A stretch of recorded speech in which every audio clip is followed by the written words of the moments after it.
Welcome back, everybody. It is 8 o'clock on the 11th of August. That would be a Monday, starting the week as we mean to go on. Welcome, Apollonia. Thanks for joining. And everybody else that's watching, whether you're live or watching later, link is in the description for the Discord if you want to join us. Okay. So we're back. So yeah, hopefully we'll get those image to image workflows out today. Like I said, been working on a whole bunch of them. It's like image to image is can be quite interesting. So as we can see here, we have an image and we have a prompt that came with it. This is from the society model that we recently trained. So there's the prompt. It's going into our enhancer. We're using Open Router with Sonnet 4, and we're getting a JSON with 4 prompts in it. And they are based on what that was, but also based on what it sees, because we're using vision. It's also image to image, so each one is on the VAE encode. And then we're passing our JSON output to split it into 4 clean prompts for use like so, and that's what you get. Now at the moment I've got it set up for like different types of scene, and obviously with image to image being quite like it's not that strong. I mean, if we look at what we've got here, that's the original image, and I've got it at 0.8. That is reasonably strong. 0.75 is where they recommend to start.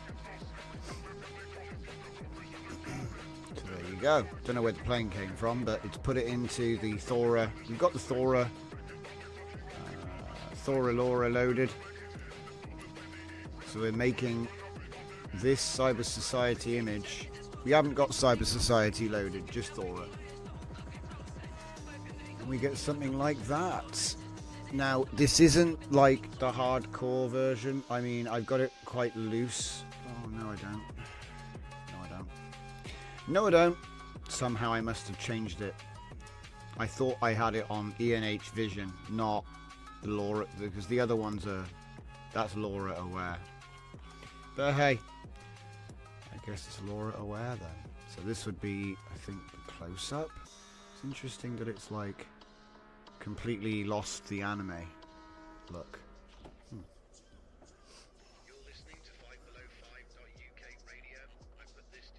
I'm trying to give it more freedom at the moment, you see what I mean? And I've been testing it with all kinds of different prompt lists. And we got a whole bunch of, what's it called? Where are the outputs? Where are the outputs? Oh, actually, I need that folder open. Oh. So yeah, what I should really do is just quickly include all of these. Let's just clean this up a bit. Christ, let's open them all. Go away. I just want to move them. Don't you want to open them? There. So I don't think I can do folders in folders. So I'll just chuck them all in there for now. But captions. Oh, right, yeah. Well, there's even more of them. Oh, boy. Right. There's so many of them.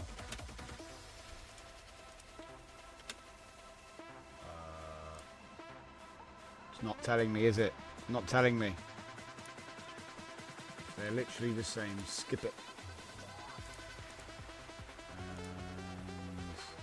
So I'm just having a look at some enhancers here. Hey, Dragon Diffusion! Welcome, welcome. Something about leaning on toilets. Hey, man. Welcome. Okay, so skipper. Okay, so we've got all of our system prompts. That's a good place to start. I can leave this place now.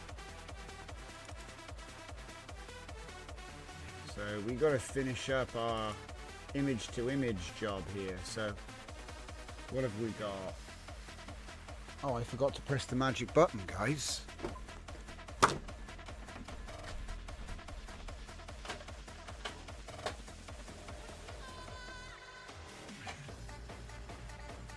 about to have a coffee emergency. Give me 2 secs. Just gotta push the button on the machine. I thought I knew how to the very start.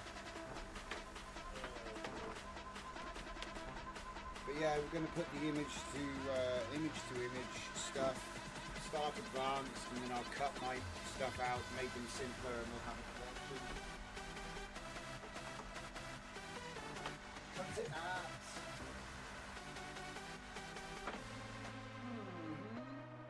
Alright, we're back. We're back. Thank you all for joining me on this fine Monday evening. Right then. See if we can get this stuff out of the way and then get into some new stuff. So, what have we got? 13 more? I mean, yeah, sure. It's going to keep making random images. Some of them are interesting, you know. When we get close to what the LoRa is, we get more dynamic stuff. I'm actually going to... no, we'll leave it on while we're yapping. And there's something new there to look at every now and then. Right, so what have we got here? Let me just move this over a bit. Windows always loves to get in the way. So what have we got?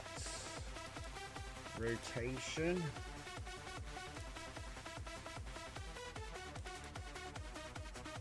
I feel like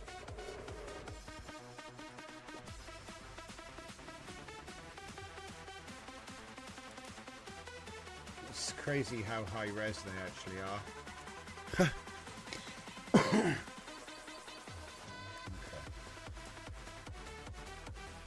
Ah, there we go. I start trying other stuff. Maybe. Right. So this is roughly where we were at the end of the show. Okay. Yeah, you can't go full screen. The images are too big. It's roughly at 56%. Oh my god, I just punched the microphone. Careful. Alright. So, we start doing image to image. We even tried the Venus model, which I think just needs to be trained on better images. It's pretty good. Okay, it's kind of created its own unique character. It doesn't look like the original woman, but then her voice, not her voice, her face was so blurred out, you can't really complain. We went back to SDXL captions, which is like a soldier outfit. So she's in green. Also, we got, when I changed the API key, because I change the API key every day that's in this workflow, if you know, obviously it failed, and so it gave me 4 unimpressed WAN cats, which is pretty cool. Okay, so we tried a whole bunch of different stuff. I think this is the detective prompts, which are actually, they are in the model, but, well, they're related, but they're not. This is exploding torso, which is in the Thora actions model, which wasn't trained in this. So I was surprised it even had a go at that. Cyborg exploding torso is the prompt, basically. And then we got a load of Gundams. I don't know quite why. I think it doesn't know what to do with some things with this LoRa. I'll have to check the terms. But the style is closer to Thora for the anime style of everything. It's just, it's completely a Gundam. Let me get back to Thora. Ah, here we go. So then we started trying out some like more adventurous stuff. I put everything, or a lot of this, was in the Discord. So if you go on to the image, you'll see what we were doing. I put the workflows up there. But as you can see right here, I think this is Leviathan dataset with those prompts being enhanced for Thora. So you get the hair. Do you know what? It kind of reminds me of Assassin Carb, and this sort of goes back to like, I like what I like, and so you're going to see elements of what I like in a lot of the things I do, even though it's an unrelated project, right? But you know, here we have it.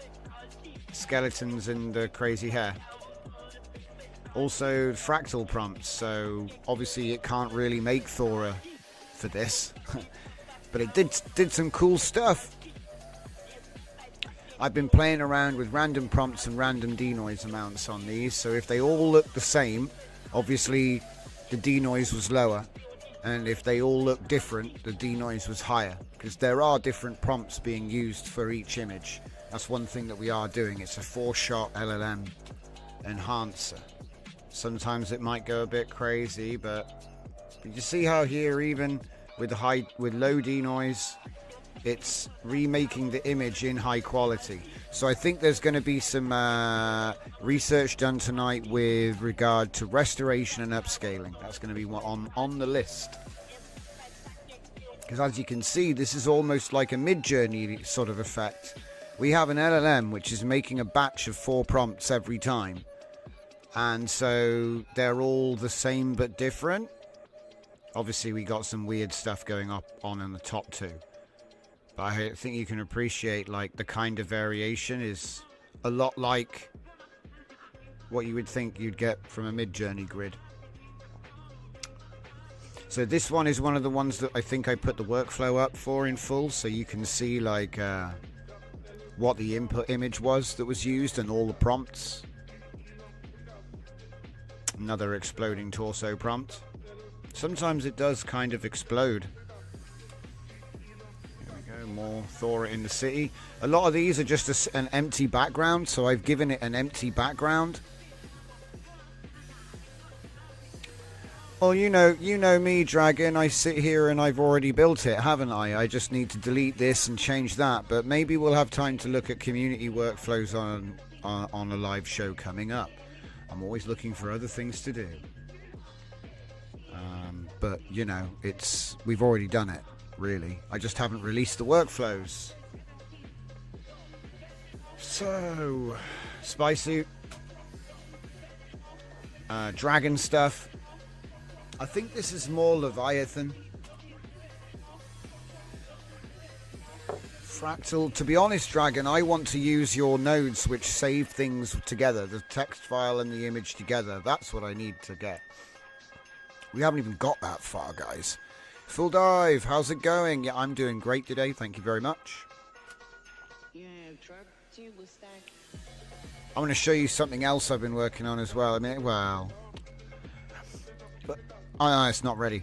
Basically, I've been working on this thing, but I need to actually build it now. We're getting to the point where it's giving us plans to build things.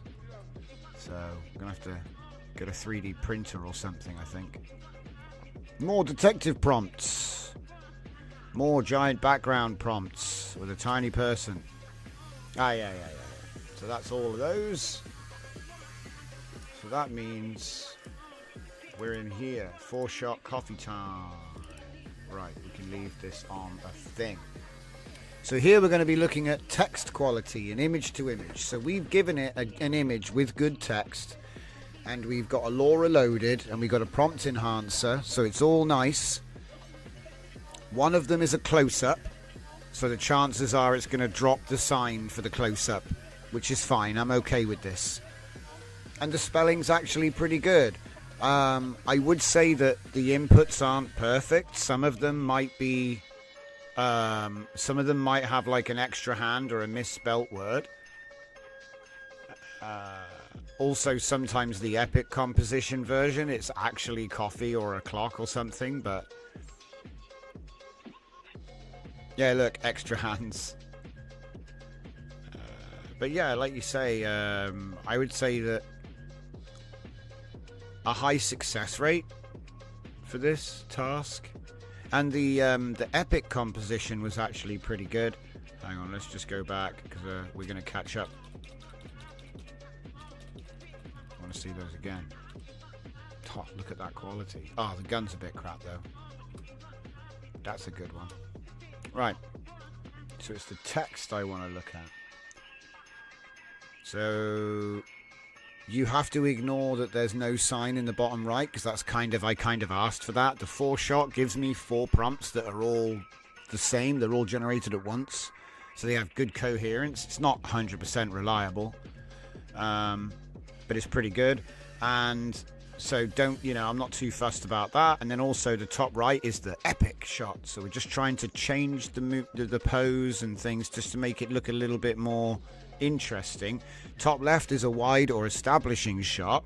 Now remember, we're using image to image, so it kind of can't. But yeah, you see how it used her trigger for the sign for the epic shot, and then we get the Starbucks logo in the close-up. But the ones on the left are spelt correctly though, and it is my character. And she's wearing her outfits on the left side. She's wearing her outfits on the right. I don't know. It's just doing WAN stuff.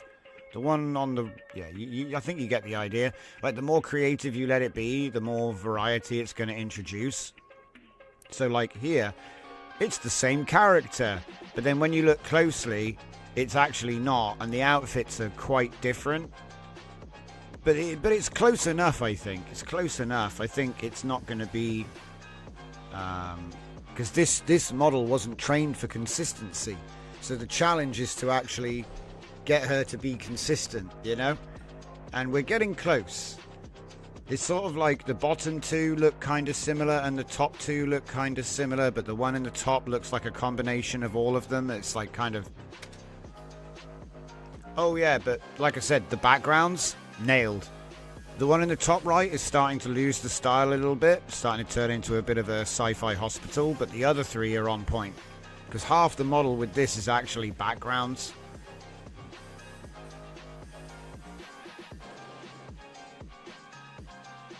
Yeah, you see what I mean? It's only misspelt that's the first sign. Well, it's not the first one. I bet there were others, but it's misspelt it. I love what it thinks is an epic shot as well. You know what I mean? Oh, hey! Diving. The wide shots are quite good though. I'd say there's always one usable. So the thing about this is you'll get with a hard concept, you'll get one good one. And then reduce the difficulty and you'll increase the hit rate, because obviously some stuff it just can't do because you didn't train it in, or it's a model blind spot. So there's always going to be edge cases. It is kind of funny that it's actually trying to make the clock and a coffee cup though, rather than say the word. The pocket watch one, let's go back. I want to see that. Did I go past it? Maybe I shared it on online. Let's do it this way. We'll go backwards from here. So, coffee cup, there's a clock, coffee time. Coffee time. I mean, it's kind of abstract, you know what I mean? It's like, do you really need the sign? I mean, we did prompt a woman holding a sign that says coffee time. So, if you're judging it based on that, it's not, you know what I mean?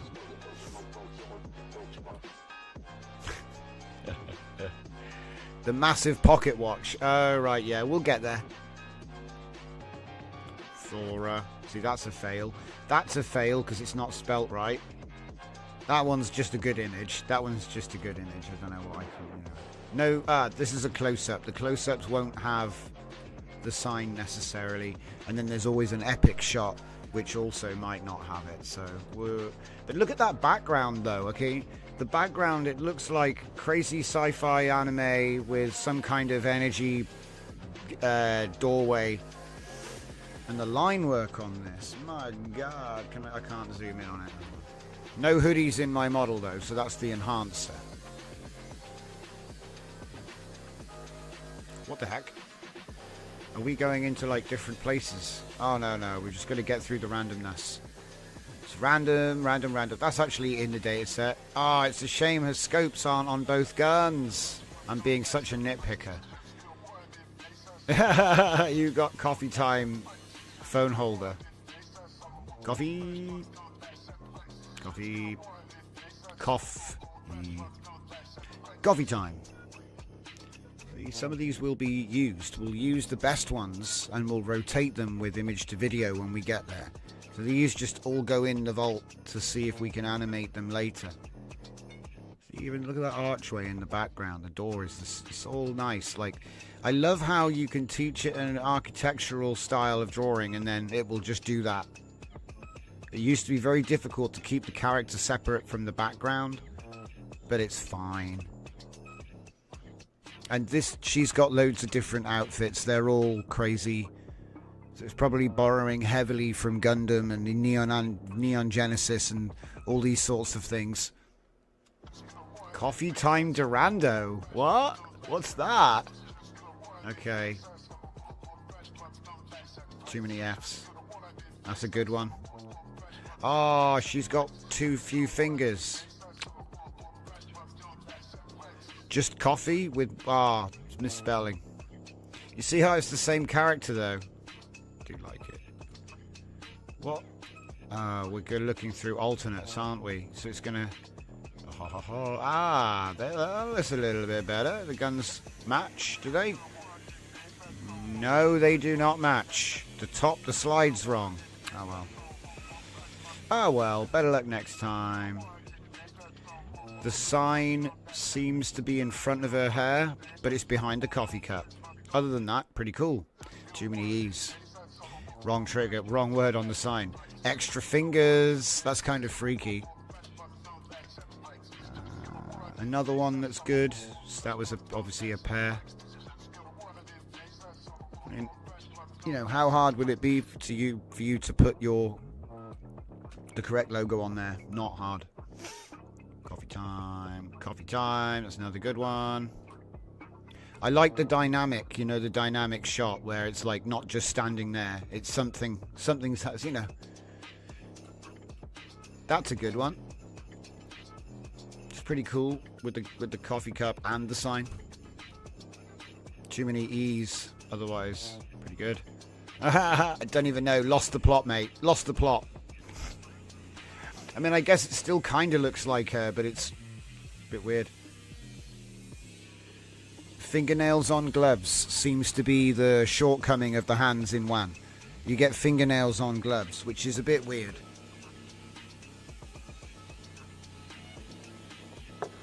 And they don't always match the same color as the gloves either.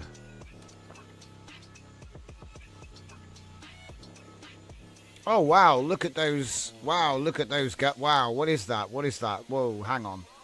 She's got a wait, what's going on here? Hang on. Like, the more you look at it, the more you realize it's not right. You know, like, she's got some kind of submachine gun in the right hand outstretched, but then she's also pointing in with the gun in the left hand. Characters on point, though. Too many E's. Correct. That's another good one.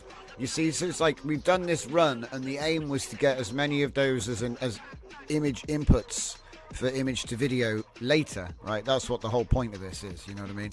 And so the plan was get coffee time first frames, and that's exactly what we've done. Now the disadvantage is, if I had saved the prompts I used, I could use an LLM to translate the prompts I used to make this image into the prompt I need to do the rotation video, which is where we're headed. Okay, that's where we're headed. This is why I want to start get Dragon's nodes out eventually, because it will make the whole automation process easier when we get there.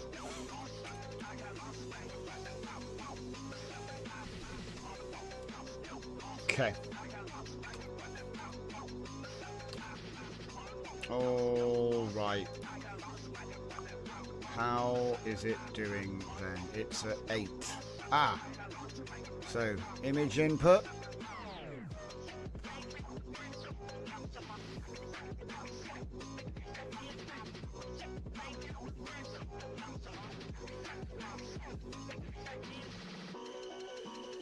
Thora style. Have I got it with the right system prompt now? Thora ENH 4-shot V2.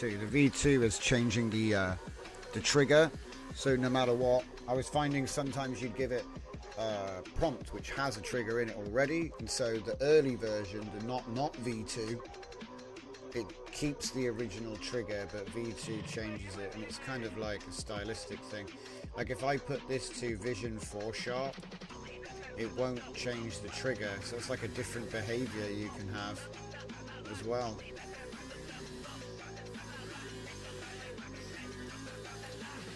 Because I wanted to see if I could generate the backgrounds from Cyber Society without loading the LoRa in.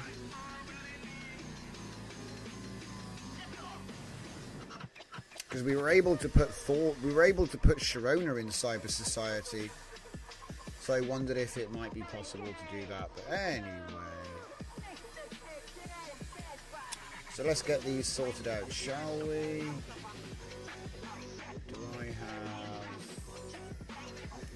I guess I have, yeah.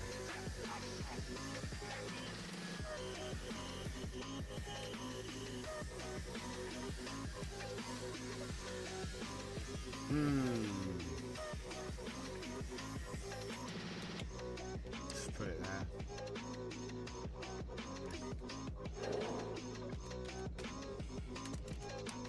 WAN i2i. Now what's this? This is the... Oh my goodness, there's so many things this has got. So this is the 4-shot. 4-shot. i2i. 4-shot. Thora. V10 and then i2i. ENH. That's about right.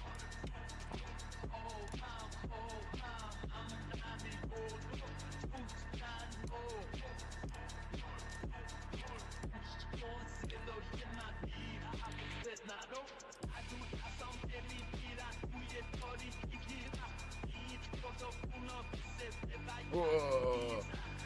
Sometimes it's like the computer's gonna die. Okay, that's one.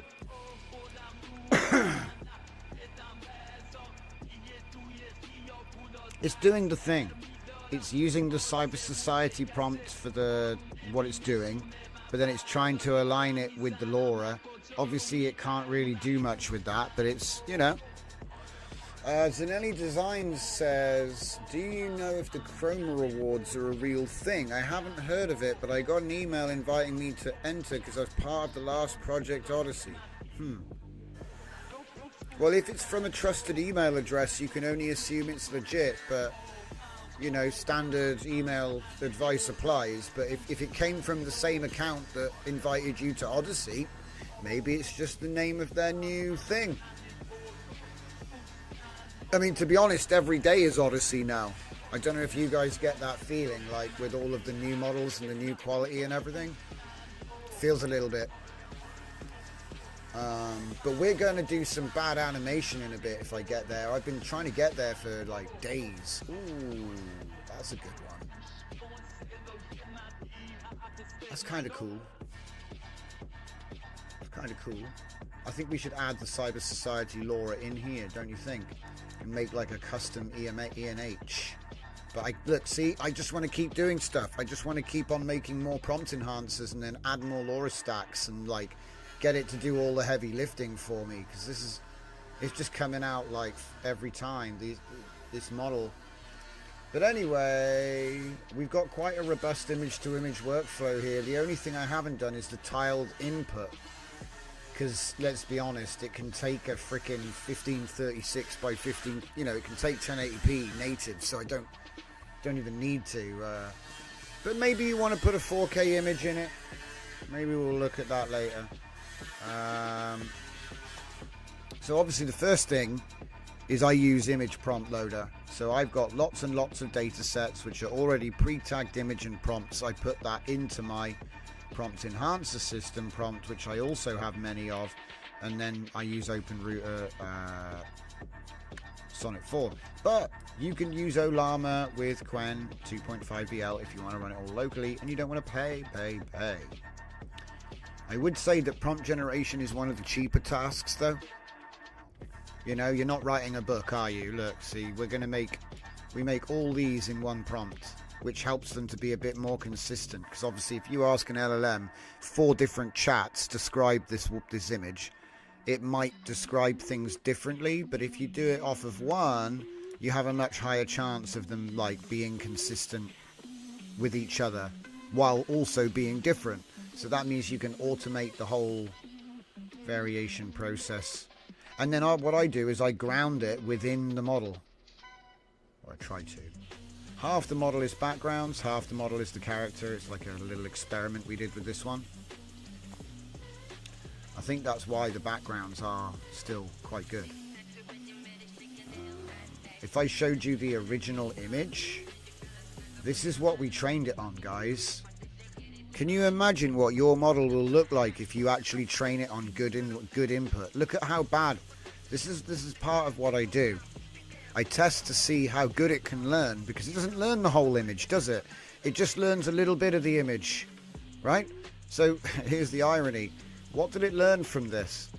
Well, it learned like how the clothing goes, what the perspective's like, what the lights glow, the hair. Maybe it learned a little bit about the face shape and this, yeah. Then we go and look at when the trained law has been actually applied. We have the little lighting here, look, on the cheek. But it's all like super high quality. It's funny. It's just funny. You'd be like, well, it doesn't even look like this. But the thing is, we've been training this SDXL, Flux. It's been an incremental improvement each time, and it looks like this. You can go and check out my Civet and see previous versions if you want. I would say this is like, you know, the WAN version of Thora, you know. Every time you train a data set on a base model, you get a different output, like certain things, like the guns, the gun details. There are no high quality guns in my LoRa. That's all the base model doing that.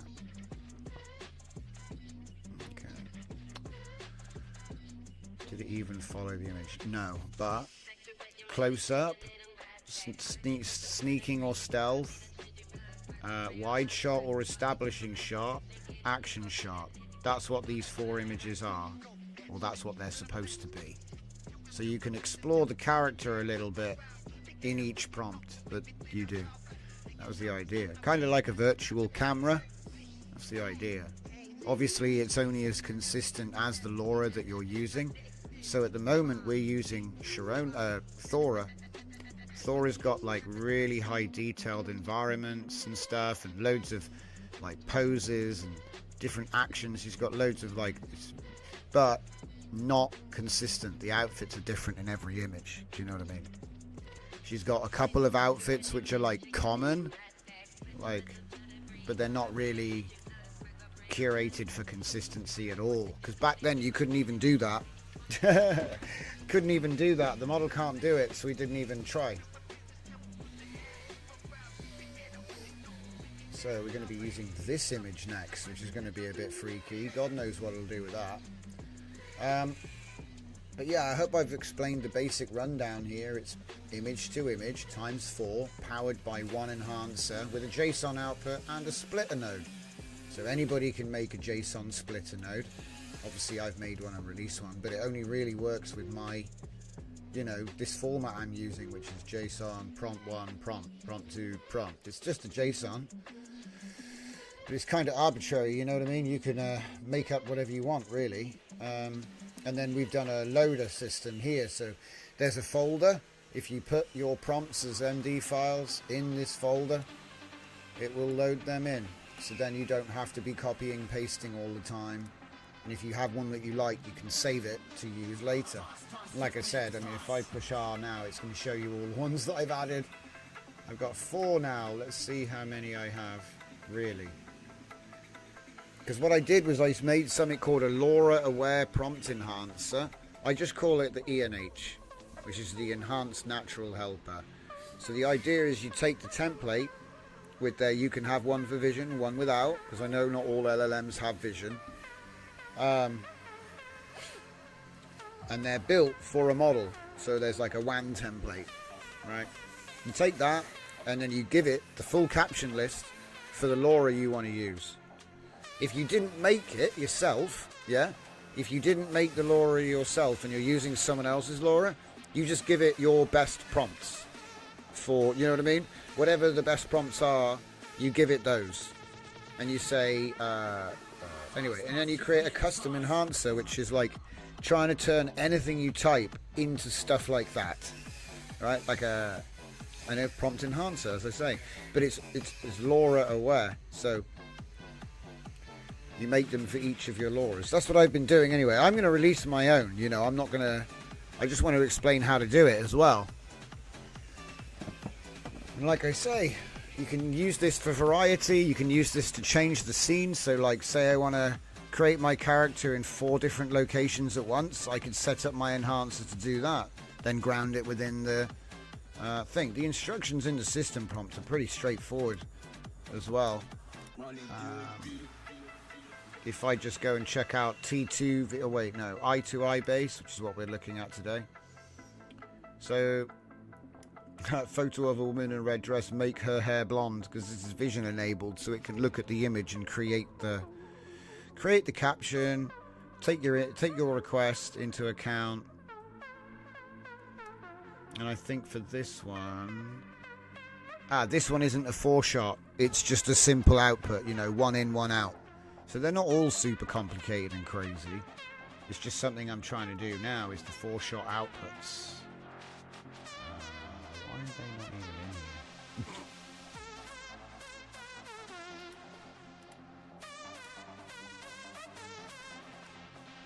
There's so many of them. I'm already losing them.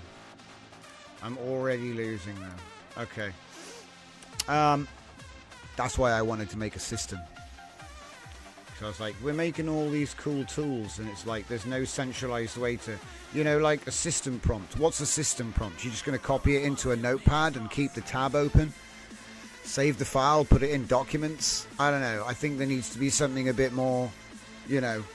So I'm not going as far as like changing the text file to .enh. I'm not being that crazy this time, but I think MD files are nicer than text. I was sort of like, could we use JSON or XML? But then it gets complicated. You know, I mean, make it in. So Markdown's pretty simple, but text is fine. It doesn't matter, you know. It's just a way to load in the system prompts quickly. That is very classic Thora action. So let me see what we got. Ah, yeah, of course, there she is. Kind of a little bit more expressive, even though the quality is terrible, and she's actually got 2 arms. Look. What am I training on? Chances are I trained a really old model trying to find the last version. So, you know, probably didn't have the benefit of some curation. I don't typically train 200 image models. Let's see, typically it's like under 100 usually. Oh, nice. Nice scene. Characters a little bit all over the place, but it's a nice scene. We're only making square images right now because it's the inputs are square. So, getting back to it. Zanelli says, I think it's different to Project Odyssey, but they said that was how they got my email, so there might be some connection. I might enter. I know Project Odyssey 3 is coming up in a few months. Yeah, see, that's the thing. If you've got the time and you want to do it, you know, go for it. I don't know what it is, though. So anyway, just to explain what this is before I delete it, I have a node called Sequential Number Generator. So if you plug in anything, anyway, we'll get to that. It's going to go 1, 2, 1, 2, 1, 2. If I put 3, 1, 2, 3, 1, 2, 3, 1, 2, 3. Put that as the select for switch any's. And then anything can be on that number. So that means it's going to go 1, 2, 3. Yeah? And if I was to say 4, it will go 1, 2, 3, 4. And we queue up in 4s, and it will do that every time. So then you can like have a little bit of a structure to how you're doing your randomizers in your lists and more. And obviously at the moment I'm sending an image with its caption, so it's kind of got a good place to start from. Okay, so that's what that is, or should I say that's what that was. Aha, he's dead. So if we get rid of that, we're going to have to give it something else. So we're not going to use no vision, i2i base. Don't think it uses vision. It's optional anyway. And then we just put a prompt in there. Yeah. Yeah, that'll work. Get rid of that.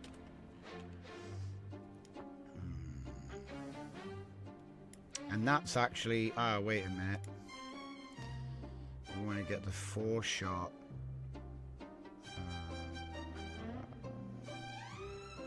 There we go. Vision 4-shot. Okay. So fine. Fine. I'll put an image loader in. Begrudgingly. I need to say load image. Okay. Put that into there. So what's this? A woman. Oh, this is going to be interesting actually. So we've got a woman working at Burger King. A woman working at an art gallery. Because I want art in my art. Okay. So it's going to give me 4 prompts. I just hope it doesn't try to Thorify everything, because I may have made a mistake. So let's kill this. And we will have 1, please.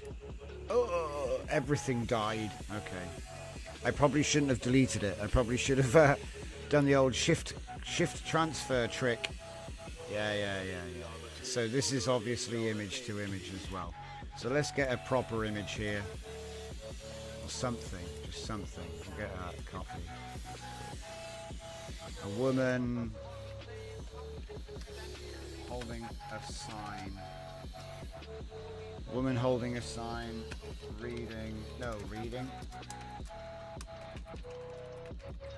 Coffee time. I know it's basically we're just describing what it is, but I just want to make sure it works because we've got disconnections. Let's reroute. It's my fault.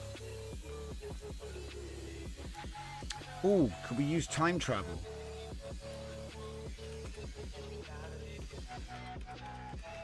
Let's try time travel, guys. Oh, I went one step too far. But wait for it. Ah, yeah, time travel successful. Okay, right. So we get the bit that I added. And then there we go. And there we go. Clean. Okay. Get rid of whatever that is. We get rid of that. And then we have a prompt and an image input. Woman working at Burger King. So we're going to holding a sign.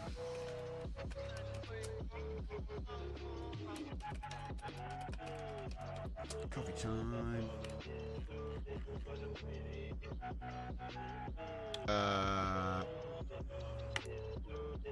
Could have sworn I cleared the queue already. Should we let it finish? Let me see what it's doing. It's making astronauts. I mean, it's not bad. Yeah, we'll let it finish. We'll let it finish. God knows what it's doing. I wonder what this is from. Could it be an airship interior and it's accidentally given her an astronaut outfit? have a look at the prompts.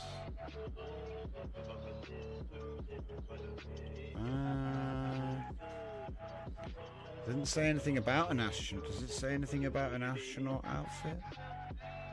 Dark tactical jacket. Weird. I wonder where the maybe it came from the image input. Maybe the image input had an astronaut outfit in it. Go back to normal there.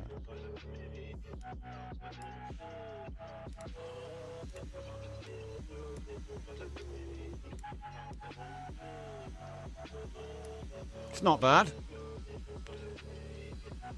I'll admit, you know, I could tweak the prompt, but the whole point is to try and introduce the idea of a prompt enhancer so that, you know, you can have a little bit more micromanagement or automation in the actual image. Because, like, normally if you use a style trigger on a prompt, you'd get, like, normal buildings in the background.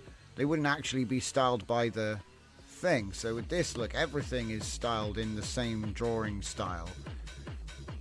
That's point one. The only thing I can't quite figure out is sometimes the clothing. This is why I want to check it out with Sharona, but I need to release these workflows. Otherwise it will be like, you know, many days of kicking the wheels on text to image. But I think the fundamentals are so important when a new model comes out. So whatever. So I tried to make this one a little bit more basic. How about we change it to a one-shot? Oh, let's just run this once first.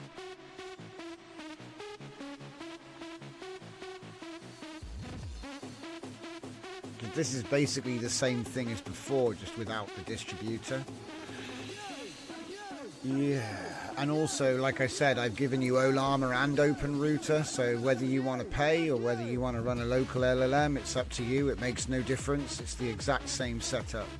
Well, makes no difference. Yeah, of course, the output quality will be better if you pay, but the gap is shrinking all the time, so we'll provide both methods.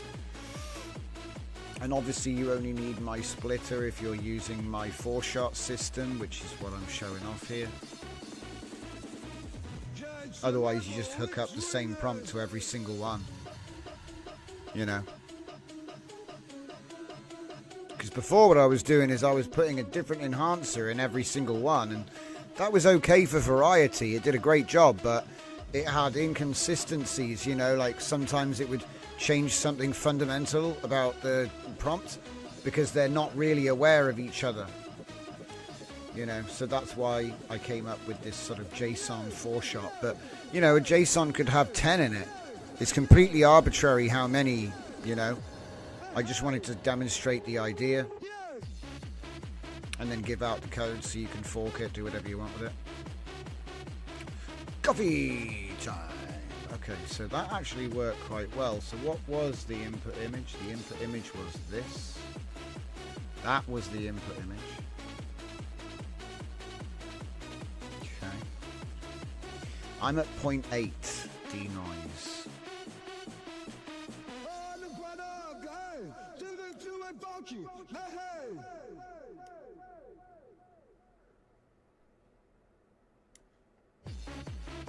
Oh no, yeah.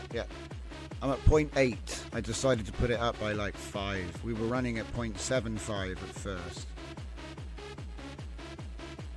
So, this is the original, which I believe is upscaled flux. Okay. Upscaled flux input. Image to image with the new LoRa trained on the same data set that this flux LoRa was trained on.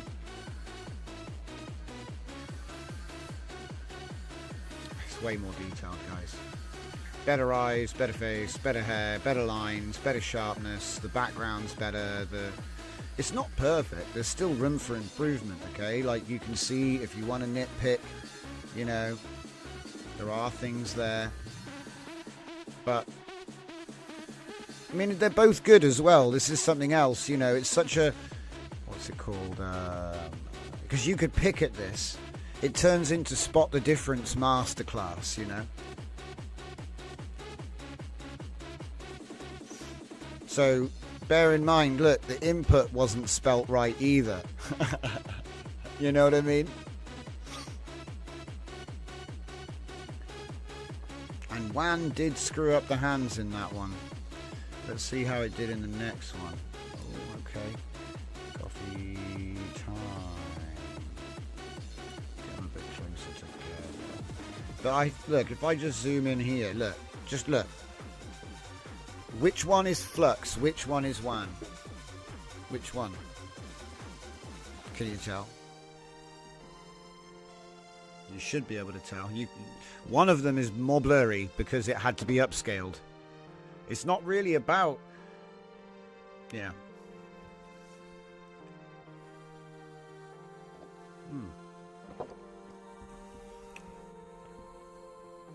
Like I said, it's so difficult to sort of show the difference between outputs, but we've trained two different models on the same data set and then used, well, we haven't used the same prompt, but we've used a similar prompt.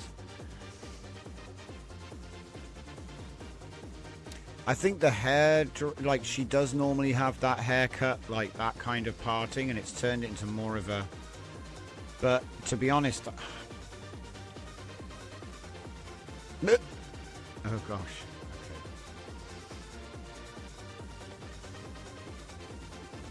WAN. Flux. See, do you know what I mean? We're just spoiled, guys. We're just spoiled. Look, Flux is pretty good too. You know, Flux is pretty good. It's about the same in some respects. But you see how the background detail is losing bad? So they do blurry background, and WAN does it too.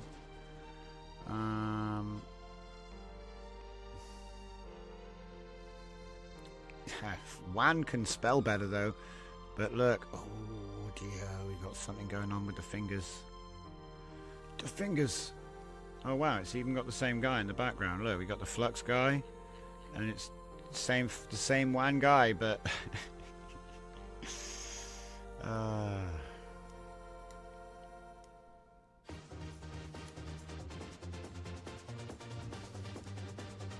now that is close. Oh wait. Yeah, well. Okay, so it did the action shot. Hair's closer. Still got the quiff rather than the parting. Choker is huge for some reason. Back to the hoop earrings again. It's got the correct red jacket that is actually in the training set. You know, that's the red jacket, gloves and dual pistolas outfit.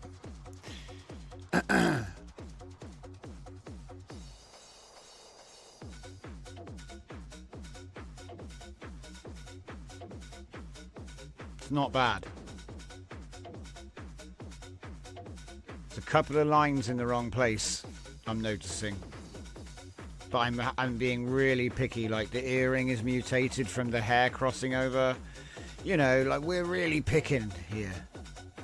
The biggest thing I've noticed, which everyone will notice, is that hands are good and gloves are good, but you get fingernails on the gloves, which is good because you wouldn't want fingers without the fingernails. So I think the fact that they've trained fingernails so much is now gloves have fingernails too. So that's the only thing I've noticed. I mean, you could argue, oh, gloves that are tight, you can see the fingernails. Yeah, I know, but not like it's a padded, stitched section. You know, that's not quite. So I would say that WAN is actually better at learning the character, and it's even got like more correct, like that is her leather jacket, which very rarely comes out. You very rarely see that leather jacket, because I think there's only like a couple of images of her wearing it in the data set. So that's on me. But yeah, as you can see, this is the prompt we used, and the prompts that were made are over here, in case you were interested. We won't hang on this because it's just prompt enhancement. I think we've done a lot on this, and I don't want to, like, you know, burn people out on something simple. So what we're going to do is get rid of my the next thing. Get rid of the multi-shot system, And we'll go back to the i2i base ENH, which I don't think uses vision, which makes things a little bit easier. Although it's still an image-to-image workflow, no vision. Right. Oh wait, what's the point though? Yeah, you may no.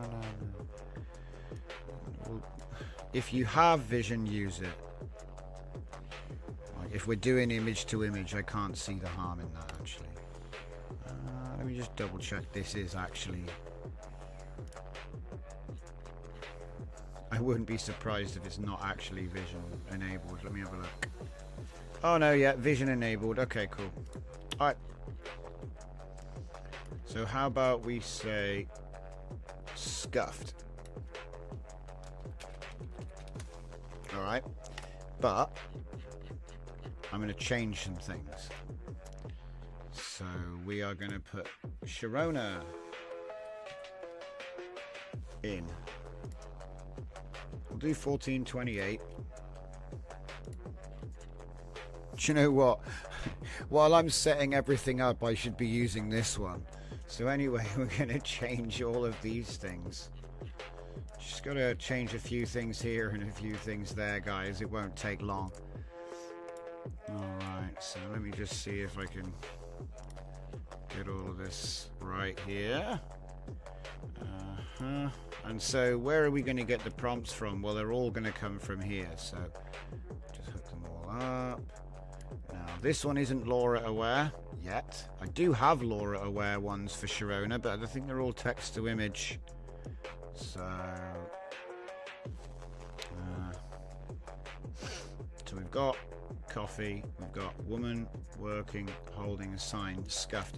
Do you know what? I'm actually going to give it the trigger. Sharona woman holding a sign, scuffed. Let's see what we get. It's at 0.8. Might need to put it higher. We'll see. All right.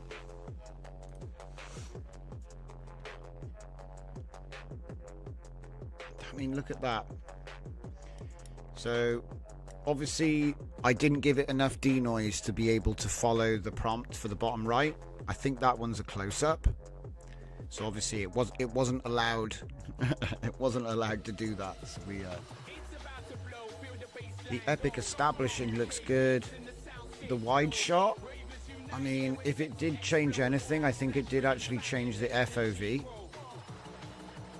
And then the dynamic action, she's just a bit more emotional, I guess. But that is nice, though, to get the emotional range, because like I said, we just gave it this. That's what we gave it. And we gave it what I call a smooth prompt, because it is very much about the business. Smooth. Like whiskey. So, simple to the max, yeah? You can put a complex prompt in there. It's bloody Sonnet 4. What, he can't figure it out? Let's see what he said. Based on the image input showing a beautiful anime-style woman with long flowing red hair and striking blue eyes wearing a brown leather jacket and a red top. So this is the problem. He used the freaking vision. He's going to override my... Yeah? Damn it. He's too clever. So you can't, like, give him the image and say, oh, but wait a minute. Oh no, he's even more cleverer. Oh, crap. Okay, we actually have a problem. This, whatever this prompt is that I'm using right now, it's all garbage. The actual prompt starts here. Tut tut. Tut tut. So that requires a tweak. So we'll address that in a minute. Hopefully, because what that means is that the actual prompt is probably getting truncated around there-ish. And also that will get a high priority being at the beginning. So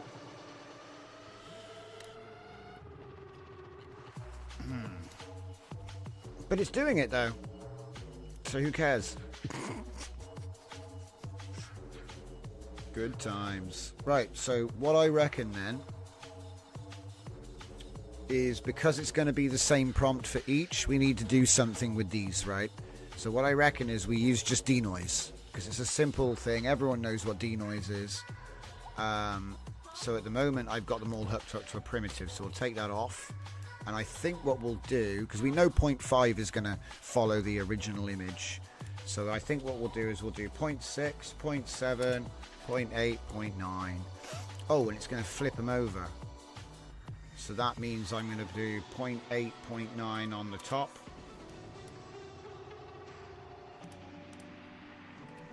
And then 0.6, 0.7 on the bottom. I know it's confusing, but I do this so the grid is the right. You know, the grid reads left to right, top to bottom.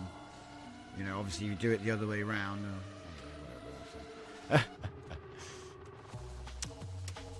6 and 0.7. Okay.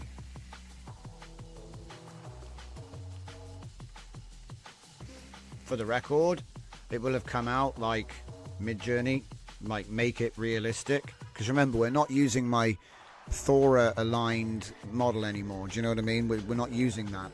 That's turned off. We've now got Sharona running. But it's not using the Sharona trigger. There's no Sharona trigger here. And so what I'm going to do is I'm going to do a string concatenate. Okay, from Durfu. You'll see this node in a lot of my workflows. It's the easiest way to do it. Just shift, drag to the output, bridge it into the prepend, and then just shove the trigger here. Because we know what it is. We could rewrite the whole enhancer to do it for us, but I haven't gotten around to that yet. So this will work for now. It'll be Sharona woman. And remember, this node puts a comma space in for you, so you don't need to do that. You'll notice in a lot of my prompt lists it says Sharona style, comma, comma, prompt. And that's why, because I was doubling it up. All right. Go again. And remember, this is, like I said, the nice thing about this, how many times have you been like, oh, I want to do image to image on this video, on this image. And then you load it all in and then you're like, now what? Now what?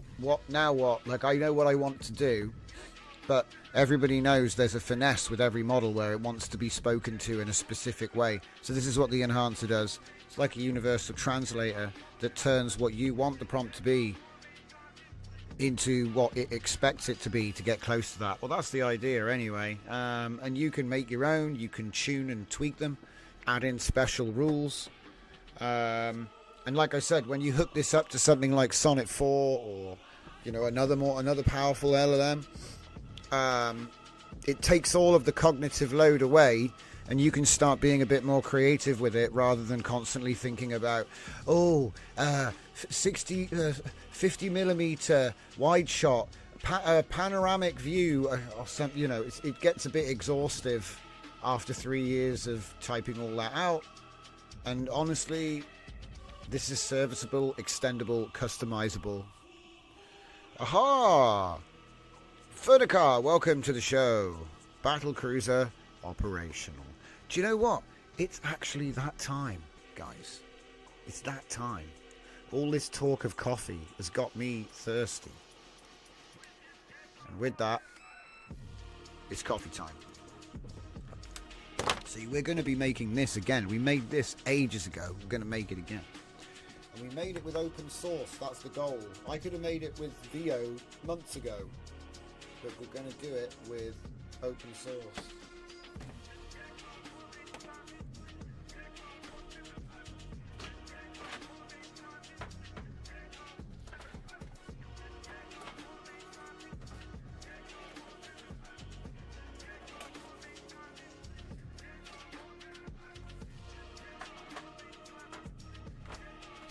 I just want to be real with everyone in the chat. I feel blessed to have had the opportunity to be working in a space which has seen such a rapid development. When I started in 2022, stuff looked like pixelated mess, and the criticisms leveled at image generation were entirely valid. But now, well, that didn't take long, guys, did it? That didn't take long. I wonder what we'll do in another 12 months. Wonder what we'll do. What will we do? What will we do? Insane.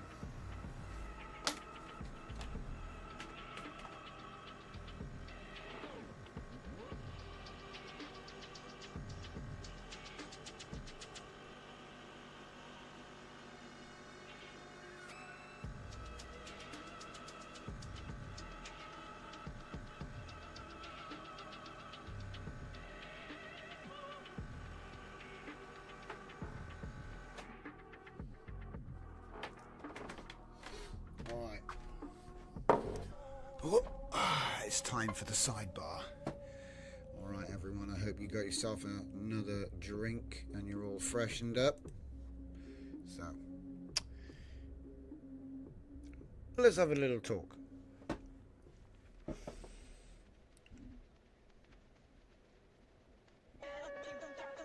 you know what? I've just had one of those moments. You ever had a moment when you sit down and it's just completely gone? What I was going to say is just completely gone. Mind blank, mind gone, brain dead. Flat tire. Give us a sec.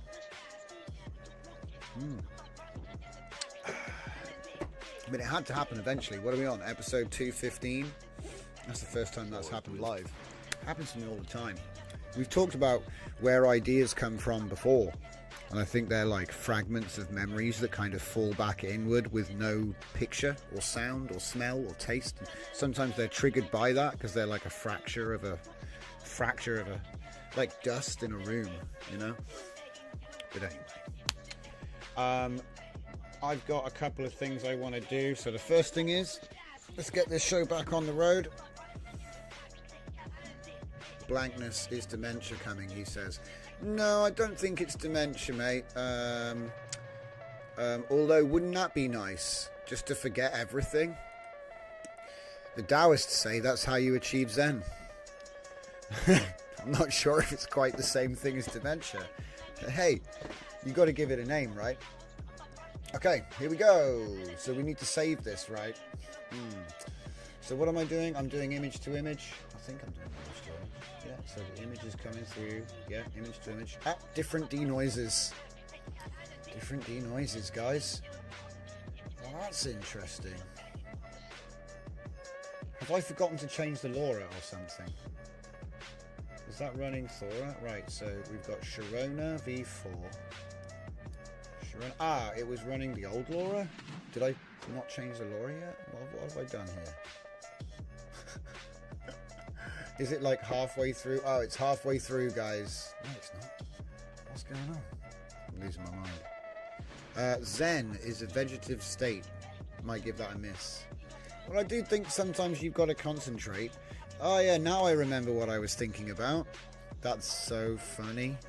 I completely forgot about a conversation about thinking and planning. Isn't that funny? Human brain is wild. So basically it's just really funny to me thinking about what I wanted to talk about and how I forgot about it. That entire thing is just a bad joke now. So anyway, planning. When you go and do things, it's like tendrils of possibility exist, and you can kind of grab them with your agency and decide to commit time to a goal. And so it's like if you just go anywhere, doesn't matter where, literally just you move your body through space and time and you find yourself in an environment, and there is now tendrils of possibility that extend out of your person. If you've ever seen Donnie Darko, it's actually not a bad way to, you know, the weird worm tunnel that comes out of you 3 seconds before you do something. It's that concept of probability and determinism. But I like to think there's more than one, you know what I mean? And they're not real tendrils, you know what I mean? They're metaphysical. Like, you might pick up that pen and write a book. You might get your laptop out and, you know, record some music. You might open up your editing software and put all those video clips together you've been generating that you keep meaning to put together and upload to YouTube or wherever you know, whatever it is you do. And it's like the agency to take initiative and then the ability to see your own future and go, in a couple of days, this will be finished. So tomorrow I have to do X and Y. So the next day I'll be able to do Z, and then the project's done. Now that is something that not everyone can do. So you can't underestimate that ability if you have it, and if you don't have it, it's something you can learn. So don't feel bad. But the point I'm trying to make is like, it's just experience, it's just repetition, and so you start small and work your way up. Some of the biggest projects I never finished were because I broke them up into too small pieces and lost track of it. Okay, so I'm weak to this. You know what I mean? I've started big projects. You know what I mean? And they're going really well, and then I'm like, oh, where'd that jigsaw piece go? I subdivided this task one too many times and got lost in the recursion layer. Yeah, so I'm just saying it's easy to do. And what AI can do is it can help give you lists and things. This is why I keep doing like so much LLM stuff, even though nobody cared last summer. Nobody cared last summer about LLMs. You just go and look at the views. You know, when I say nobody cared about LLMs, obviously there were channels doing like great views and that, but I'm not like pigeonholed for that kind of content, so you're not going to see me recommended for LLM news. You see what I mean? But I think it's so important to have what I call agentic literacy. Okay, agentic literacy is probably, look, they'll probably call it something else. All right, every time I give something a name, they call it something else. But I don't care. Progress is progress. The point I'm trying to make is you need agentic literacy. You need to understand, like prompt engineering. When people all said, oh, there's no point learning prompt engineering, AI will prompt for you. Yeah, true, but I'm writing your system prompt to write, you see what I mean? So you could write it too. So, you know, yeah, prompt enhancers, cool. But what if you want the prompt enhancer to do something that it can't do? There are limitations to the programming. So then you'd make your own custom one, which is why we're getting on this in a major way. Because think about this, right? The JSON structure is just the beginning. Multi-prompt, all right, it's a structured output. What if I had a node that came out of here and it said image prompt, audio, like TTS lines? You see what I mean? So there's more to this, which is like we can't do. It's too complicated. I make all of these orchestrators where you've got like nodes that load paired data, and it works, but it's too finicky. And if you don't have all that data, you're like, oh, how do I make this? I give you the scripts. Oh, it's just another job, right? We don't need to subject ourselves to all the pain. We can do it all dynamically with the LLMs. And I say just JSON structured output. So what I showed you earlier was, look, we've got JSON extractors. That's not what I'm talking about. I'm talking about you make a custom node for purpose. So I made this custom node purely for use with the system prompts that export in that JSON prompt format, okay? So this is like an experiment to see if it works, and it works. It works really well. I didn't get a single failure, actually, after I'd done all of the JSON garbage, you know, so it'd clean it up and actually pick out the prompts correctly, right? But what I'm trying to say is this could actually be an image prompt. That could even be a variable to pick the LoRa, you know what I mean? Because there's so much you can do. This could be TTS to go to a TTS, and then you can put it all together at the other end. But then it's all coming out of that, which is like, so this ends up being like context for multimodal, you know, like flux context editing, but for multimodal potentially. Anyway, I don't want to get carried away, because it's basically just having the LLM create you a whole bunch of data rather than just making prompts. You know, it's not just making prompts, it's like making it better, I guess.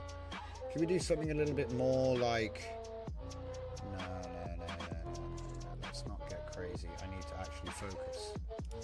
So let's get rid of that. Sharona woman, I mean, will you need that in a default trying to make like a default image to image? I think that works. Coffee? You need coffee, do you, Dragon? You should have had it 15 minutes ago, mate. It was coffee time and everything. Right. Again, let's simplify this down. Because right now what this is, you know, this is a denoise level test. I'll do another one. It's a bit weird though. Why is it still, it seems to still be loading the wrong LoRa. Sharona. Oh, I know what it is. It's because I've given it such an obvious image. So let's see if we can go back a few weeks and find something less.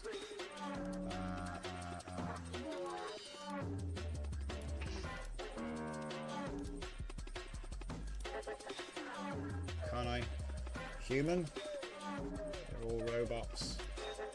Because this is what I've been doing, generating lately.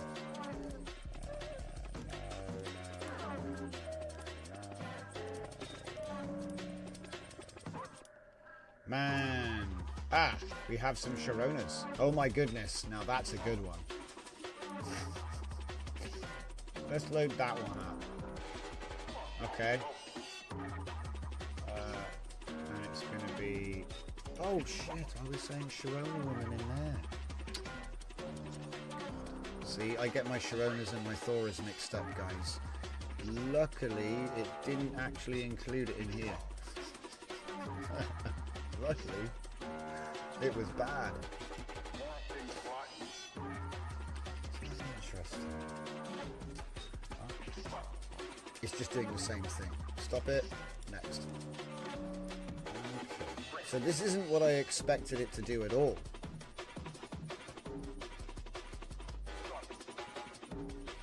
Maybe the Sharona model is making it more photorealistic. I think that's what's happening.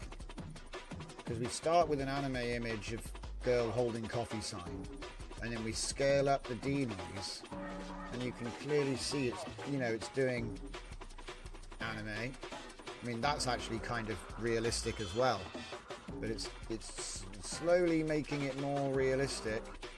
But it's funny because you can see like the background starts to change when the denoise is taking over. So it's like here, that's 0.6, 0.7, 0.8, 0.9.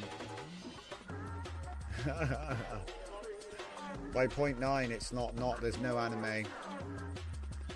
It's a lot more like, it's starting to turn into Thora, but it's weird because she's got red hair.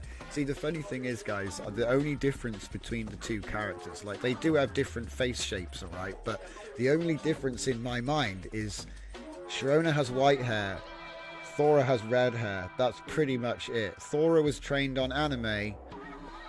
Sharona was trained on like 2.5D artwork, graphic like digital art. You can sort of, it's funny.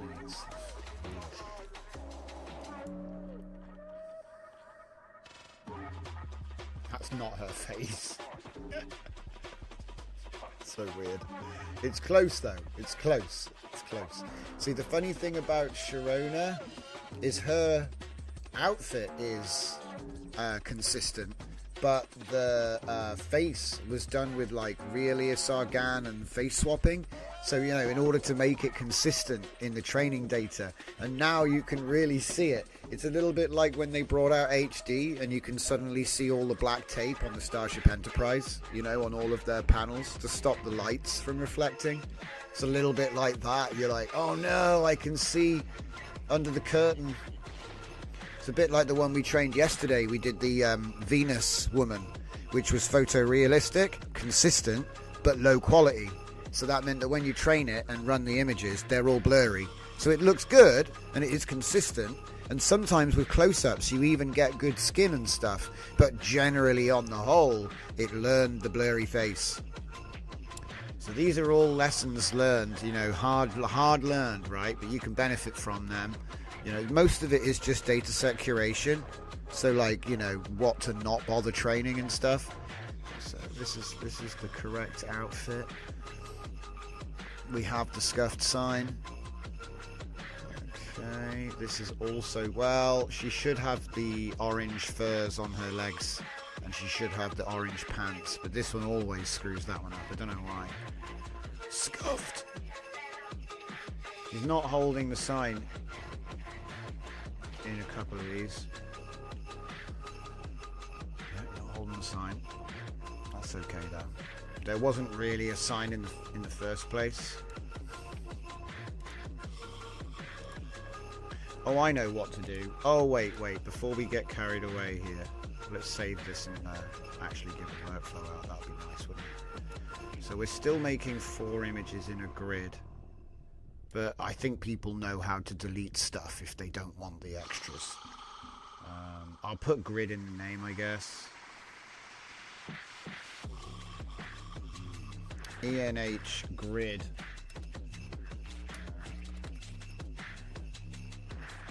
Grid Thora.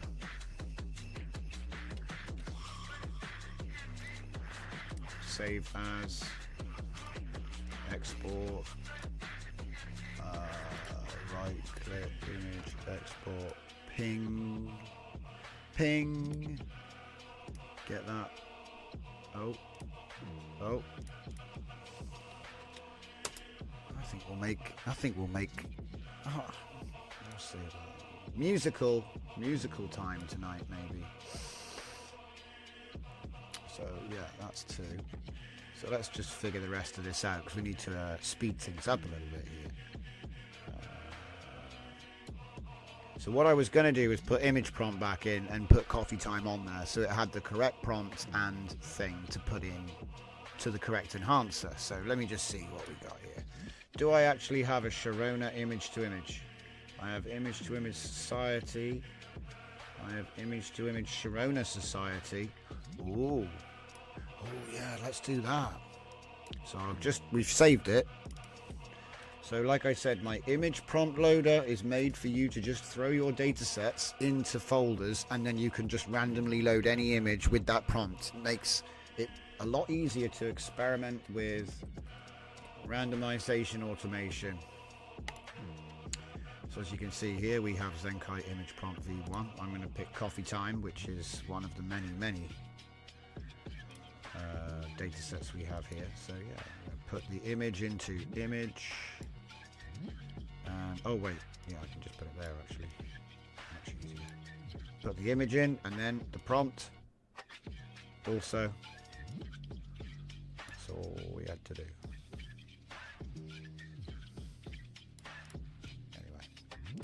Anyway, I do like to get a show text on the before, just so you can see what it's doing, but it's entirely optional.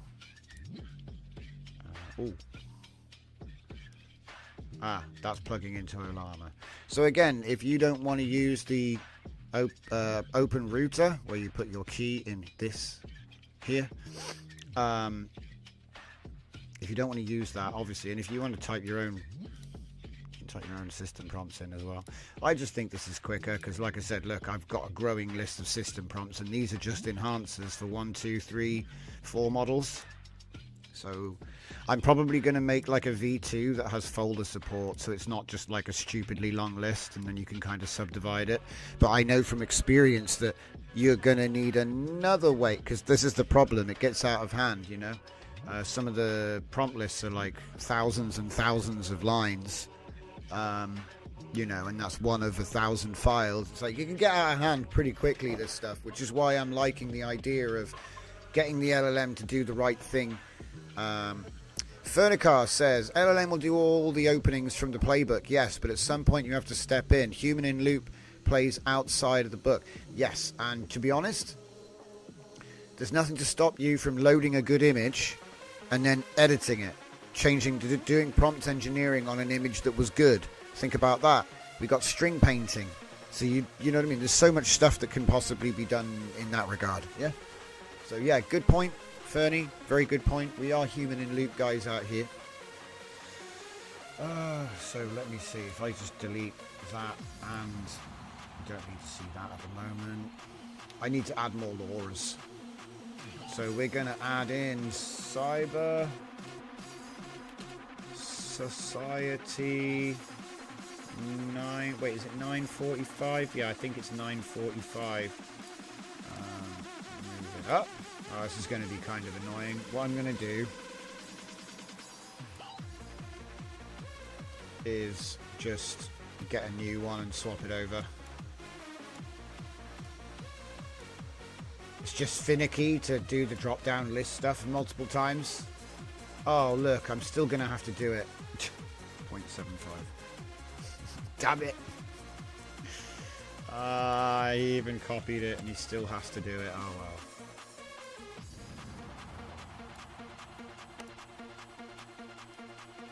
I did try the new lightning out, by the way. I might show you a quick alternate lightning run, because I didn't like the image quality myself, but if I'm being honest, it probably does train more like the original images. Because if you remember, I do a little bit of a trick where I let the model, I become familiar with what the image is, what the model is doing, and then I take that into account when I'm judging quality of the inputs.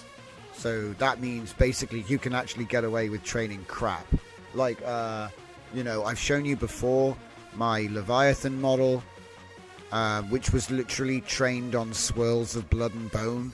I think way back in 2.1 era, I made a Clown World model that was trained on 10 red pixels. Like, they were just red, solid red. Every image was just solid red. Okay? And I did it to prove that the image isn't being trained at all. Anyway, don't worry about it. In a textual embedding, you know what I mean?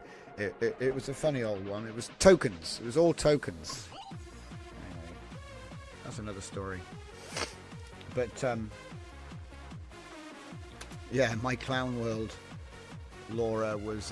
it produced really good clowns as well, by the way. Guys, don't worry. It worked. But the point is, it was trained on 10 red JPEGs. 10 red squares. To make the best Clown World model. Okay, so 2.1 or one, might have been 1.5 actually when I think about it. Coffee time. Attractive KZK woman. So Sharona X Society. So I wonder what it's going to do with that. I bet it's going to do this as well.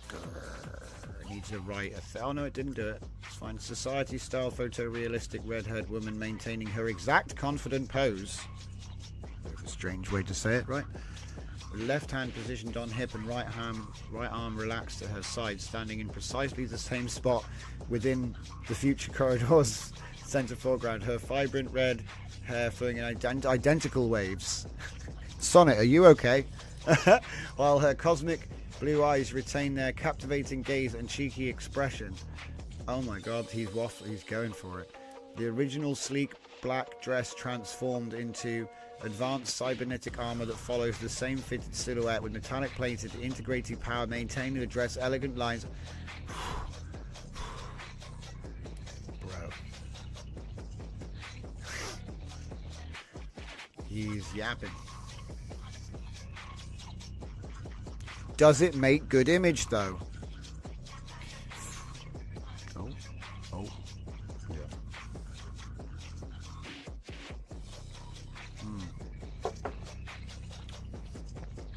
Man, I get sidetracked by my own explanations. We're gonna get a good image. We're gonna get a good image. We've got tiled decode here. Oh, that's not bad. That is Cyber Society. It's not Thora or Sharona. Well, it's Sharona with red haircut. That's interesting. It's Sharona with a red haircut it's Sharona with a red haircut in Cyber Society, and look, her outfit is even Cyber Society style now. It's all like that material. She's still got the belt. But she's a redhead now. It looks weird with the redhead. And also, look, can you see the GAN face? That's what I was talking about. When she's closer to the camera, it'll probably make like, what's the word? It'll use the model more, which is why it's so much better. Even though the face was terrible. But there is actually better examples, you know, the face is better in larger sizes anyway. It's kind of weird though, because when you think about it, this is 1920 by 1080, so that is probably a 512, 256 maybe.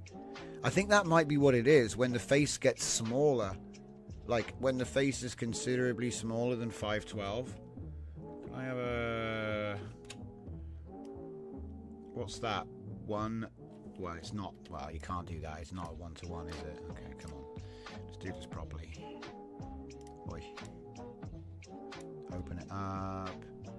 100%.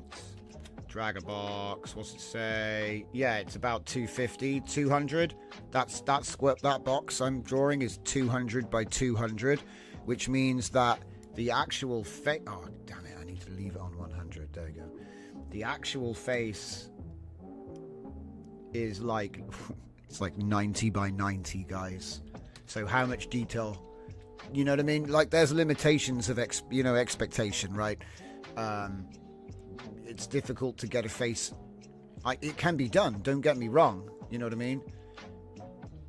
But you have to include it in the training. Was your red training set before the gaslight training method? Oh, yeah. Way longer. Years beforehand. The gaslighting training is even funnier, actually. In fact, let's show you one of those now, because, like I say, this is the beauty of this thing here. I can literally just show you what it does. So if I just take one of my... I got several gaslighting models. One of them is called Leviathan. DJZ Leviathan, okay? So what we did was we took abstract swirls of blood and bone. Let's just stop and cancel all these. I don't care about what's happening here. Okay, we get the idea. It can make anime girls. I get it, but so raw photo of ZBZ Leviathan. So ZBZ is the old trigger for that LoRa. We're not loading that LoRa. We're just looking at the prompt. Now I said this is that's the gaslighting part. This is the vision part. Okay, so the vision wasn't able to see my beginning piece because I knew that he was going to do stuff like this anyway, right? Because I know from experience that he's going to see visions of monsters and demons in the swirls. That's what he's going to see. And so I exploited that by giving it a ridiculously long... You could say that's the whole trigger, really, but it's not. I call this a caption route. What it means is every single caption starts with that, which kind of forces it into that latent space location. So whatever it is, it says depiction of latent trapped spirit made entirely from blood, bone, and shadow manifestation. And then I let him say what he thinks it is. Okay? And then we train that. And here's the image. I wasn't joking. When I said it was random swirls of blood and bone, I wasn't joking. That's what it is. It's literally blood and ink swirls on... Well, it's red paint, guys. It's red paint and ink swirls. But it's supposed to be blood and bone on white. You can do this yourself. And then we've said, oh, it's a samurai fighting a demon. And what would happen is the AI would find images of demons fighting samurai in these shapes with this style. So let's see what it thought. And it's going to mix it now with... Now we're going to see... When you think about what we had to do, like the amount of cognitive thought to do what we just did and then take that to do what we're doing next, it's like it's too much every time. You need to automate it. Because it's too much every time. Like, I don't want to... Look, I'm a writer. I don't want to write all this every time I want to make one image. I want to be like, create me a universe of this and let's shift through it, you know? So, society style, ancient Leviathan energy maintaining its exact chaotic manifestation pose. Look, I love how he's trying to make it stay. With elongated claw-like appendages sprawling across the frame in identical serpentine positions. Original's intense red energy burst now transformed into pulsing cybernetic plasma conduits that proselyte. So it's starting to get into the cyber society stuff. I don't see anything to do with Sharona there, but that's okay. Oh my...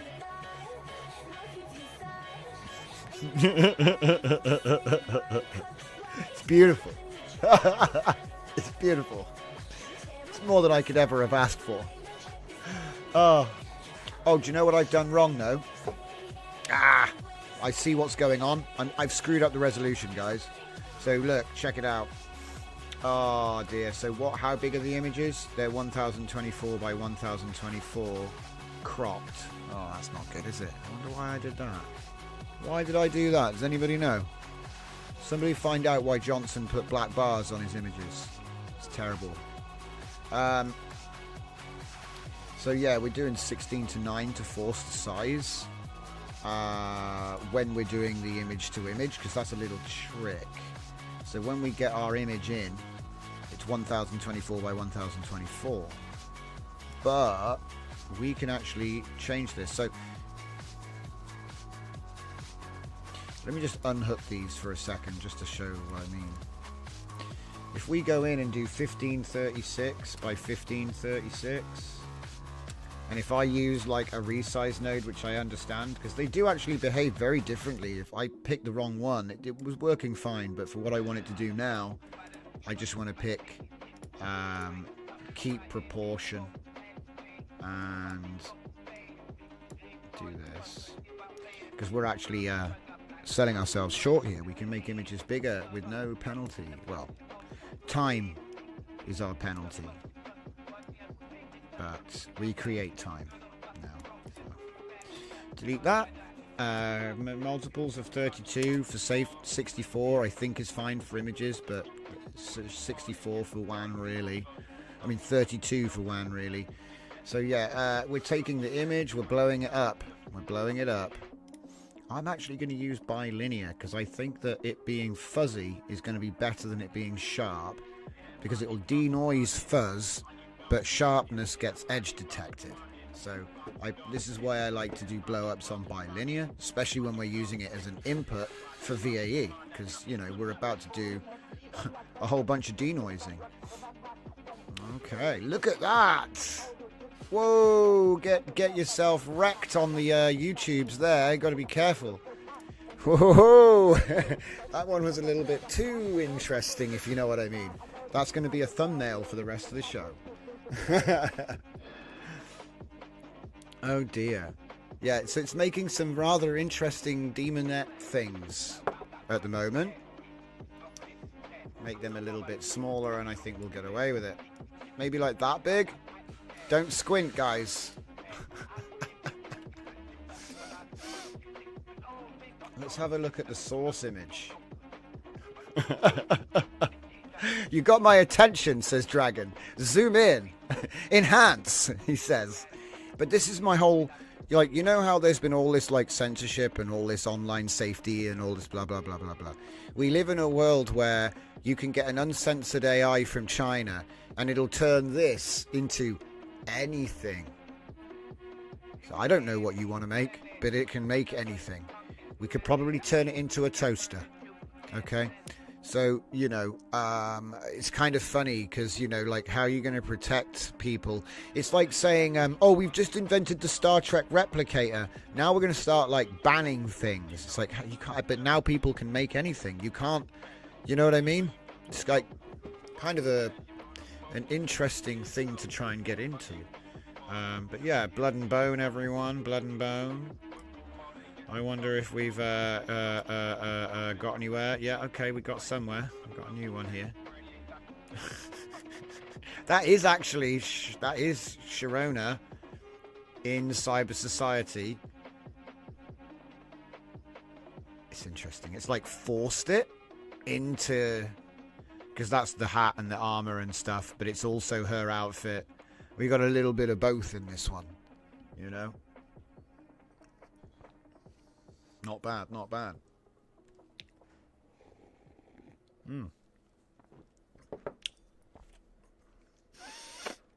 But yeah, like I said, the thing that interests me is the fact that you can get images out of here with less effort, more accuracy, you know, more quality. And you didn't have to sit there going, because, you know, if I was saying this the other day, if I give out all the caption lists, nobody's going to read all that. Some people will, but, you know, most people aren't going to read all that. If I do a report telling you these are the best things about it and here's example prompts, you might read that. If I give out just the trigger, everyone's going to read that. If I put the trigger in the file name, everybody knows what the trigger is. You see what I mean? So at least you know the trigger. So how the hell do you get to do the best, how can you get the best images out of this cool LoRa that you've just downloaded? Well, this is why I think custom enhancers are a great option. It's never going to replace proper masterful caption, like prompt engineering, as, if you know what you're doing, it's always going to be best. Human caption, always going to be best. But it's going to take you a while to type it out. Yeah. And I think that if you gave examples of what you think a good caption is, you can make an enhancer that's going to transform your cat with a red hat into whatever you think a good prompt is. Because I'm not here to tell you, this is good, this is bad. Because I'll be honest, I've seen like one-word prompts beat out, full captions. You see what I'm saying? Full prompts. So sometimes when I joke smooth prompts, it's like 5 or 6 words. I joke about smooth prompts, right? But the reality is there is an entire generative style where you only use one word, or you use only like a rule. It's like a rule, like a subset of prompt generation where the rule is, you only get 1 or 2. You know what I mean? It's almost like a game, I guess, but people get really good at it.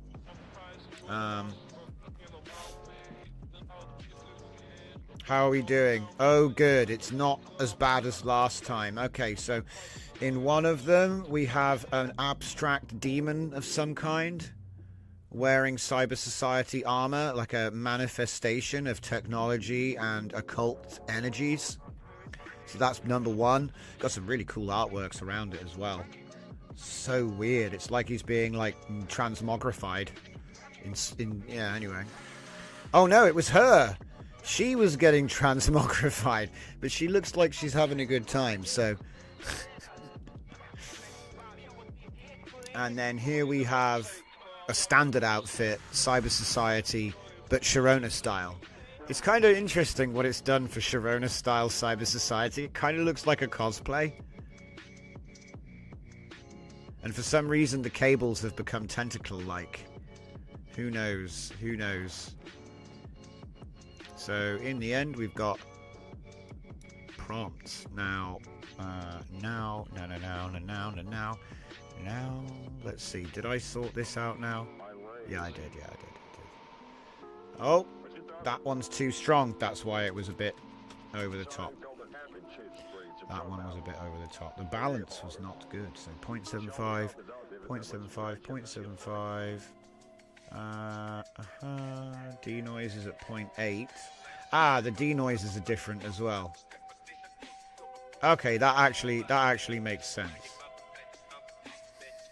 So these are the high denoises, I think. No, I put it the wrong way around. So low denoise at the bottom, high denoise at the top. Makes sense. There we go. So I'll leave it like that. So obviously at the bottom, it's still looking like the abstract blood and bone stuff. And as we increase the denoise, she becomes, it's actually kind of funny. I think if we did like, do you know what? You could probably animate a transformation sequence. Hang on a minute, I'm getting a silly idea here. Yeah, let's do it. We'll do it for fun. Hang on. This will be silly. All right. Here we go. This will be silly. All right. Now, what we'll need is so we got 3.2. Let's say probably 0.2. You do 2, 4, 6, 8. That's done. So 1, 2, 3, 4, 5, 6, 7, 8. But then we want to finish at 1. So just do it backwards.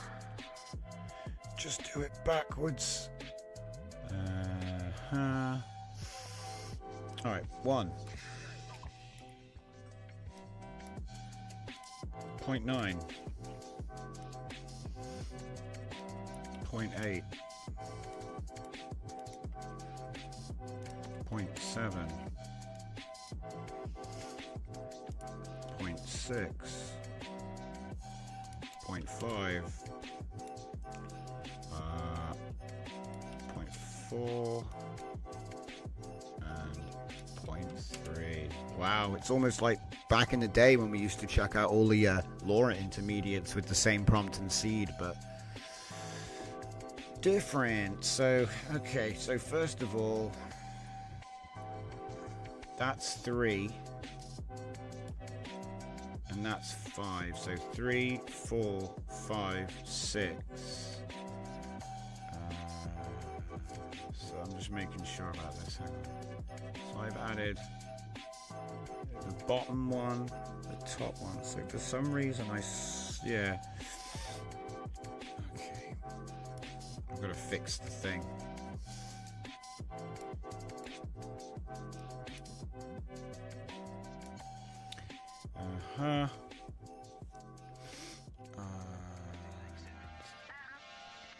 That's going to the right.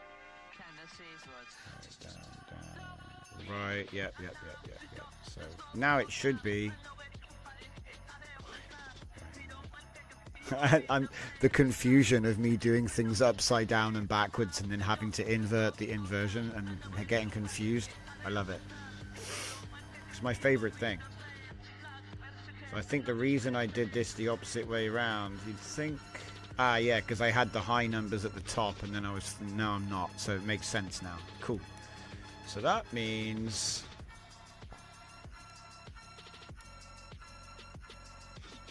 yeah, do the same thing here. It's so I can get a grid at the end.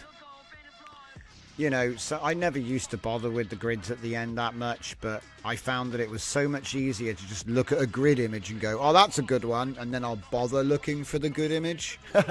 So, like, you know, it becomes like a bookmark of the images in the folder, because it's quicker to look at the big grid and go, oh, there is actually something worth looking for here, or not, and move to the next folder. So, I don't know. And it is good for comparing as well, but I find that I change what the grid is doing so often, I have to, like, I have to drag the image in to find out what the grid even was doing. Like, I used to have labels, but that node that puts the labels on, what would happen is you'd forget to update it, and then you'd be producing grids that are labeled wrong. And so I figure bad labels are worse than no labels. If I need to put a label on, I'll just do it in post. Okay. It's much more time efficient. Right, so we've sorted all of those out. So that means there's one more thing. Now, shall we do? I want to go. Yeah, we'll do vertical. Do vertical, so it reads like a comic strip. Spoilers. Down. And it's going to be this image. And you guessed it, this image. Right. Oh, yes. Nice. Could probably make these smaller now. Oh my god. Trying to find the magic pixel.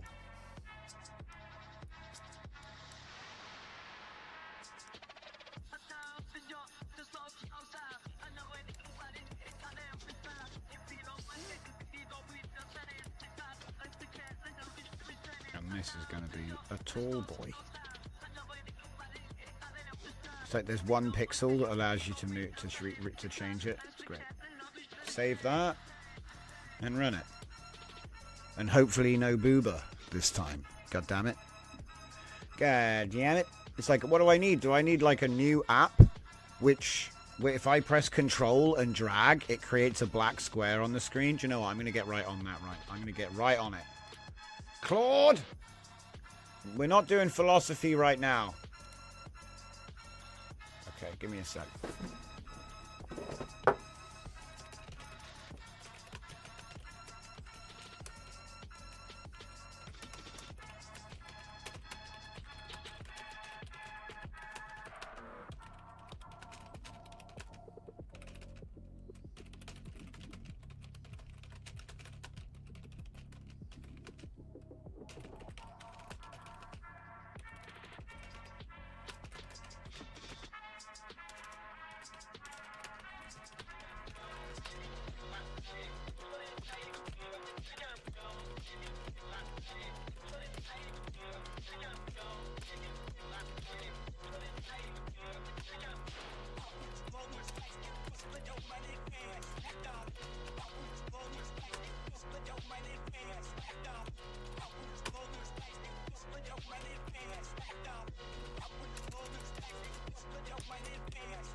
I think that'll do it.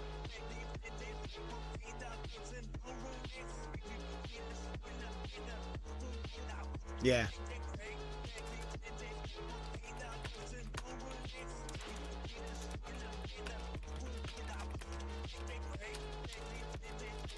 Create the plan for my development team in a new markup document named handoff. I'm such, yeah. Like, let's call it black square handoff. Dev handoff, even better. Dev handoff.md. Black square?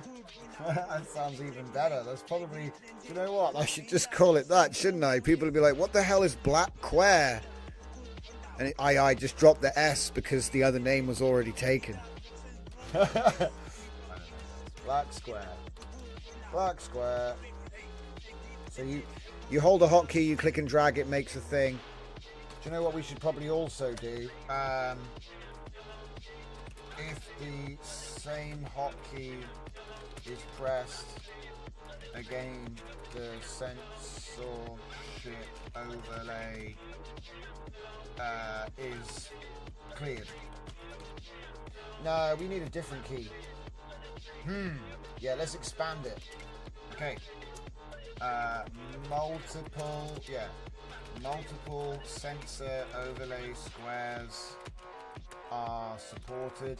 I love how you just say a feature. You just say a feature like it exists. That's the best way to do it. You just gaslighting is kind of the right way. You're like, the system has this, the system has that, and then he'll go away and make it happen. Because, you've kind of said it happened, so he must have done it already. I wonder how LLMs think about time sometimes. Because what if it doesn't actually experience time in a linear way and we just didn't know that? You need to hook it up to the AI model called Unsafe. It spots NSFW very quickly. Yeah, I've heard of PunSafe. And that's a pun. Yeah, they used it to...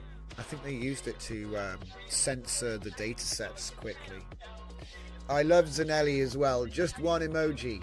Broccoli. Do you know what? I should put broccoli on a t-shirt. That should be one of our t-shirts. Oh yeah. Thanks to everyone that bought my technical book Counting the Parameters. Still up on Amazon. Appreciate the love, guys. Sorry about the titles. All I'm going to say is that if you got a first edition, there'll be a second edition that fixes all of those sorts of issues, and then your book will be rare because you won't even be able to buy it anymore. Because I do like that kind of thing. It makes me giggle.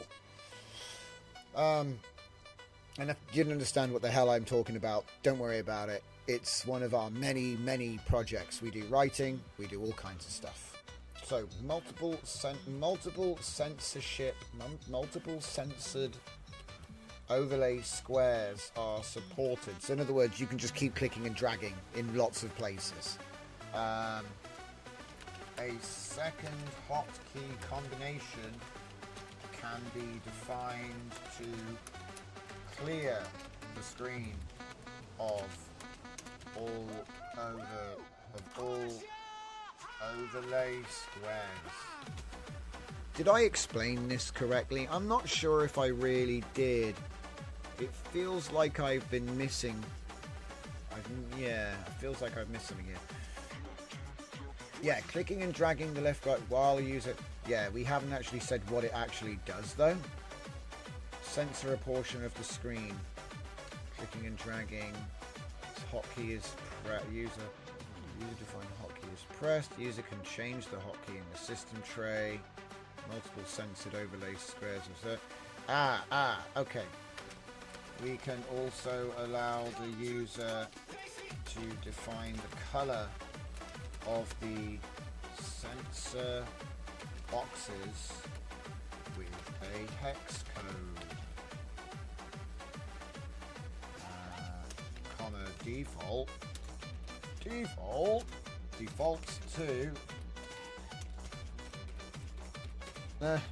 obviously cool black for those didn't know.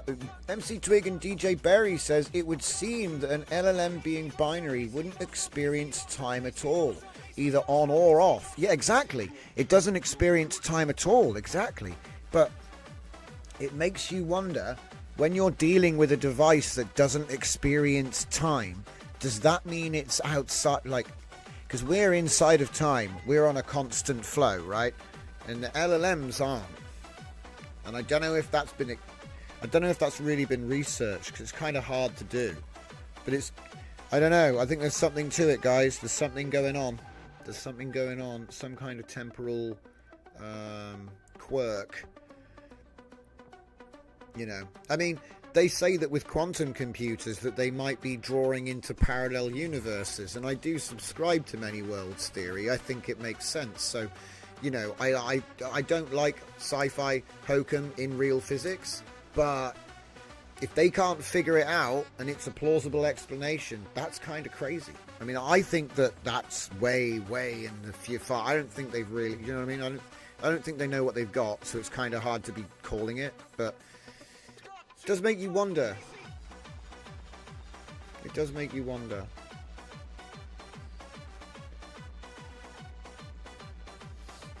Create the plan for my development team in a new markup document which will contain the full code and instructions for my development team. I'm going to call it my .NET development team. They're the best goddamn .NET developers in the West. Who will build the production ready. I love, this is a good one as well. You know how I always misspell things and stuff when I'm doing music? This is a great one. Now, if you know what this means, which I'm about to type, you're probably going to start frowning. My production ready, yeah? MVP.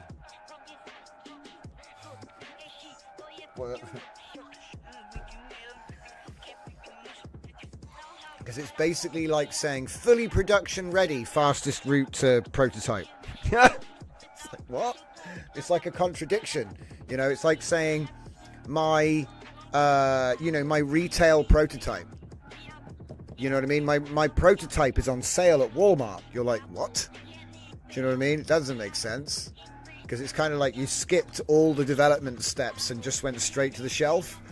You know? So it's a production ready MVP. Yeah.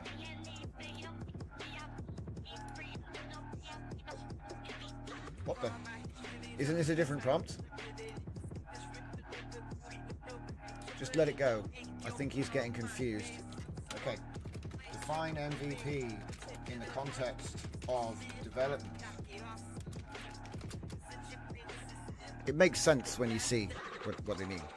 Minimal viable product, or minimum viable product. So the idea of a production ready minimum viable product. Do you see what I mean? So it's like, yeah, it's finished, but it's also minimum viable. It's the quickest route. Because what I found was if you say MVP, he doesn't start making Docker containers. He doesn't start trying to develop enterprise S3 storage. You know what I mean? He'll do all the stuff and make you cool thing, but it'll be more like an open source thing that you can just run on your computer. It's not going to like try and be enterprise ready, which is what production ready can mean sometimes. Because a lot of people were using production ready, and a lot of people you don't mean that. Do you know what I mean? You don't mean production ready. It's a bit like when you try to buy Microsoft Office and they say, do you want Microsoft Home? Do you want Microsoft Business? Or do you want, you know what I mean? And like, obviously, if you're just running at home, you didn't need the business copy. I think there's even the enterprise version, which is even more crazy that you definitely don't need. And this is the same parallel here. If you develop for production ready build, it's a really powerful term that does make great software, but it's kind of over-engineered, and like they assume that you're Google or Facebook or something. And if you're just Joe at home wanting to do cool stuff with code, MVP is better. So what I did is I slammed the two together. Production ready MVP. And it seems to work. So he'll write my plan for me. Look, see? Look at this. MVP is not feature complete or an excuse to ship low quality software. Oi! Oi, enough of that. Enough of that. Enough of that. Right. So Black Square. So yeah, we just came up with a new .NET app. Hey! So if, yeah, I'd love this. Just hit a button and black box. I think that'd be actually kind of cool. And the nicest thing about this is I don't have to do anything else because it's all in the gut. See, look. Ooh. Ooh. Ooh. Look at that. Lovely .NET code. You don't see C# all that often, do you? But he can do it. Last couple of .NETs I done were great. In fact, I think one of them's running right now. Yeah, there's one of them running right now. Should we see if it works? What was even the button? Control F1? So if I say like this and I go Control F1, I go, write me a novel about star-crossed lovers in Verona.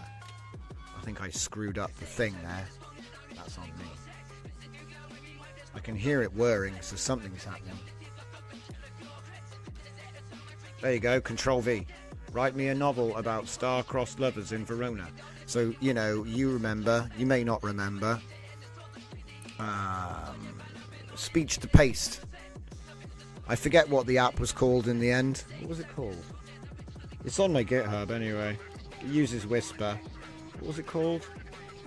Careless Whisper, yeah. Yeah, Careless Whisper. So you use Control F1 and talk. And then when you let go, it transcribes it and puts it in your copy buffer, so you can just paste it into whatever it is that you're using. You know, it's pretty cool. It runs on a laptop. I would like to say I use it all the time, but I keep forgetting it's on. I keep forgetting it even exists. It's my bad. But it is very useful though. So anyway, yeah, like I say, I'm going to leave this chat here. And I'll drop this into VS Code, and I'll probably make this. I would probably make this tonight while I'm eating my dinner and watching a movie.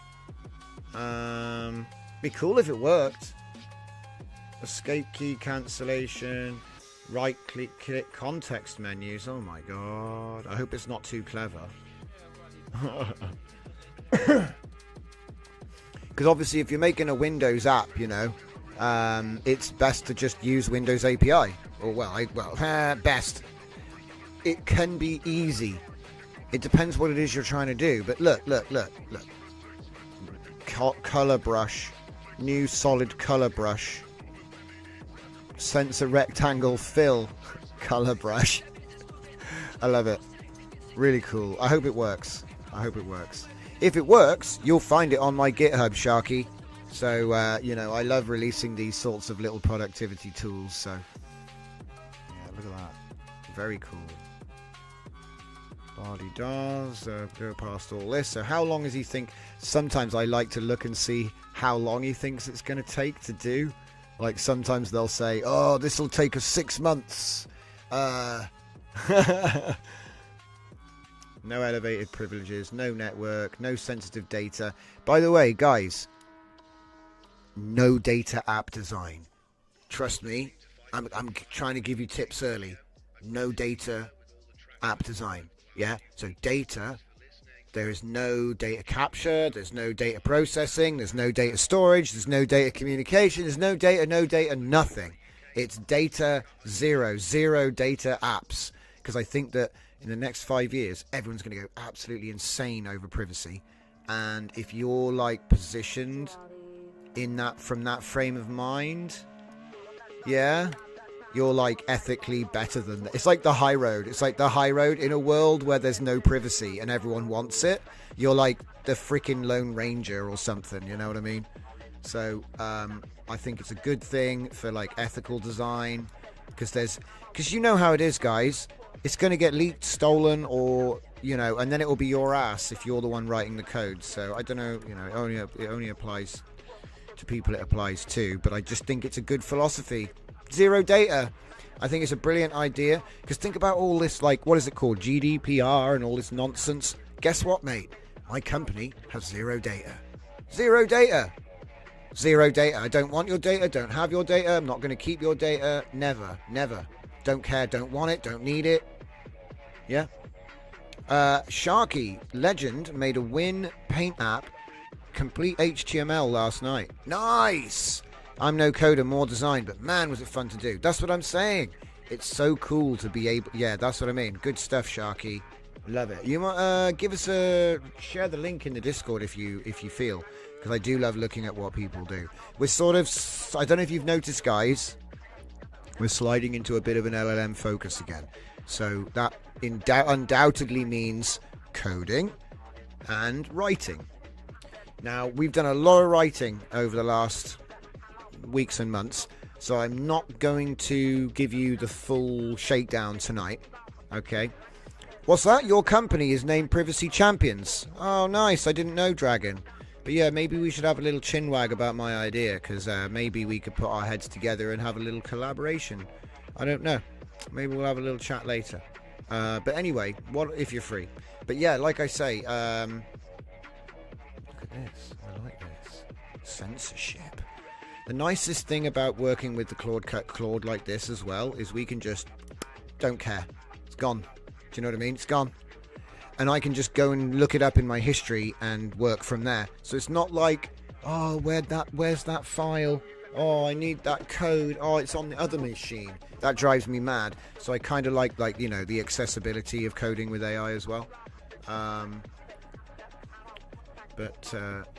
Yeah, so like I said, I got one more thing to show you. As always, there's always one more thing.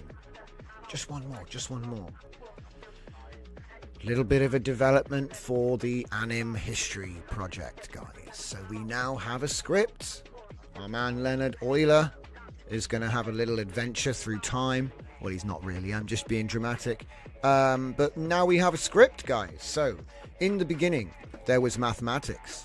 This was widely regarded as a bad move by those who preferred their universe to make intuitive sense. Nevertheless, mathematical formulas began emerging from the cosmic void with the sort of purposeful inevitability usually reserved for tax audits and software updates.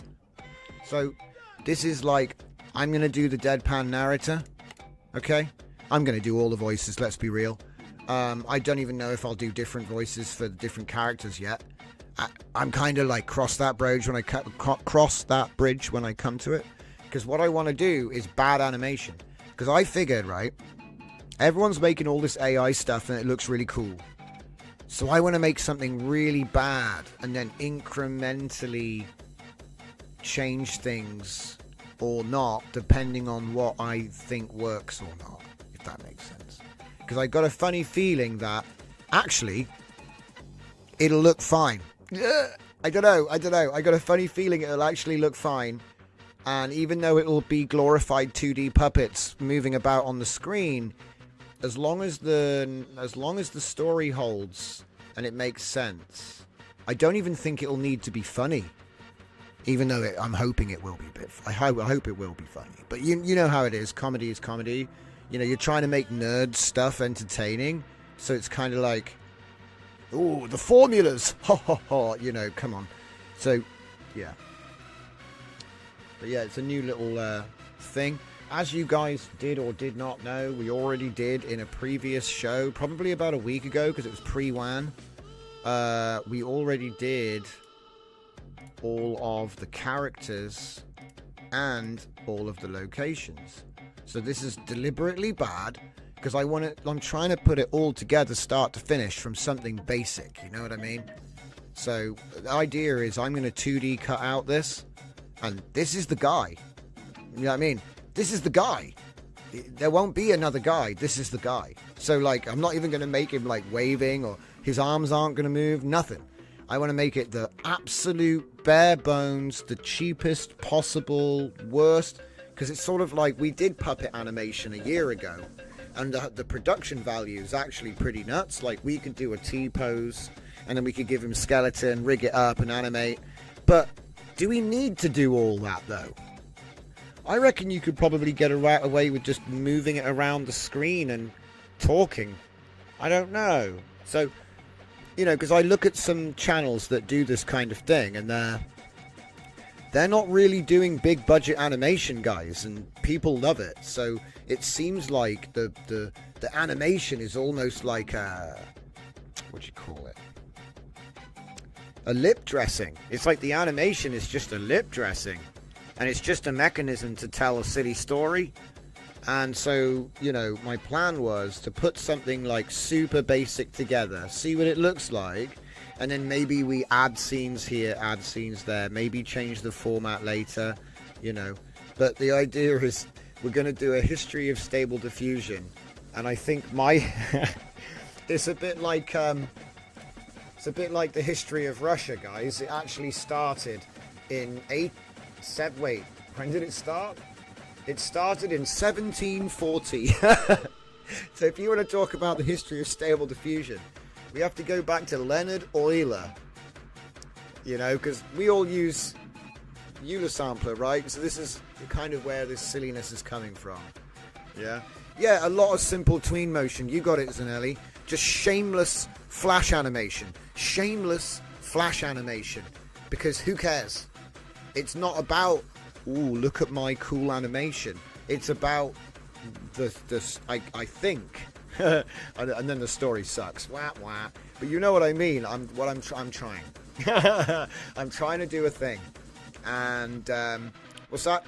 Rig the voice to Rig the voice to voice. Do old South Park Canadian split head. Rig the voice. Yeah, voice to mouth. Yeah, well, that was another thing as well. See, I think in the first version of this, we're not even going to do mouth animation. It's literally just going to be face on the screen, talking happens. And I'm going to even make it so and all the characters are just me. Every character's me. I read out all the lines. So it's like, this is the worst it could be. Do you know what I mean? That's the concept. Like, this is as bad as it can be. Now, where can we make it better? What can we do? Because the thing is, you could video generate the whole thing. But, what, 3 seconds? 5 minutes? Let's just do the math on that, shall we? I'm going to need a calculator. Okay. So, average movie running time. 140 minutes. I'd say that's about fair.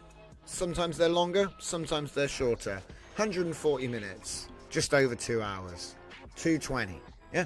So we're going to do times 60. That's how many minutes? 8,400. So now we're going to do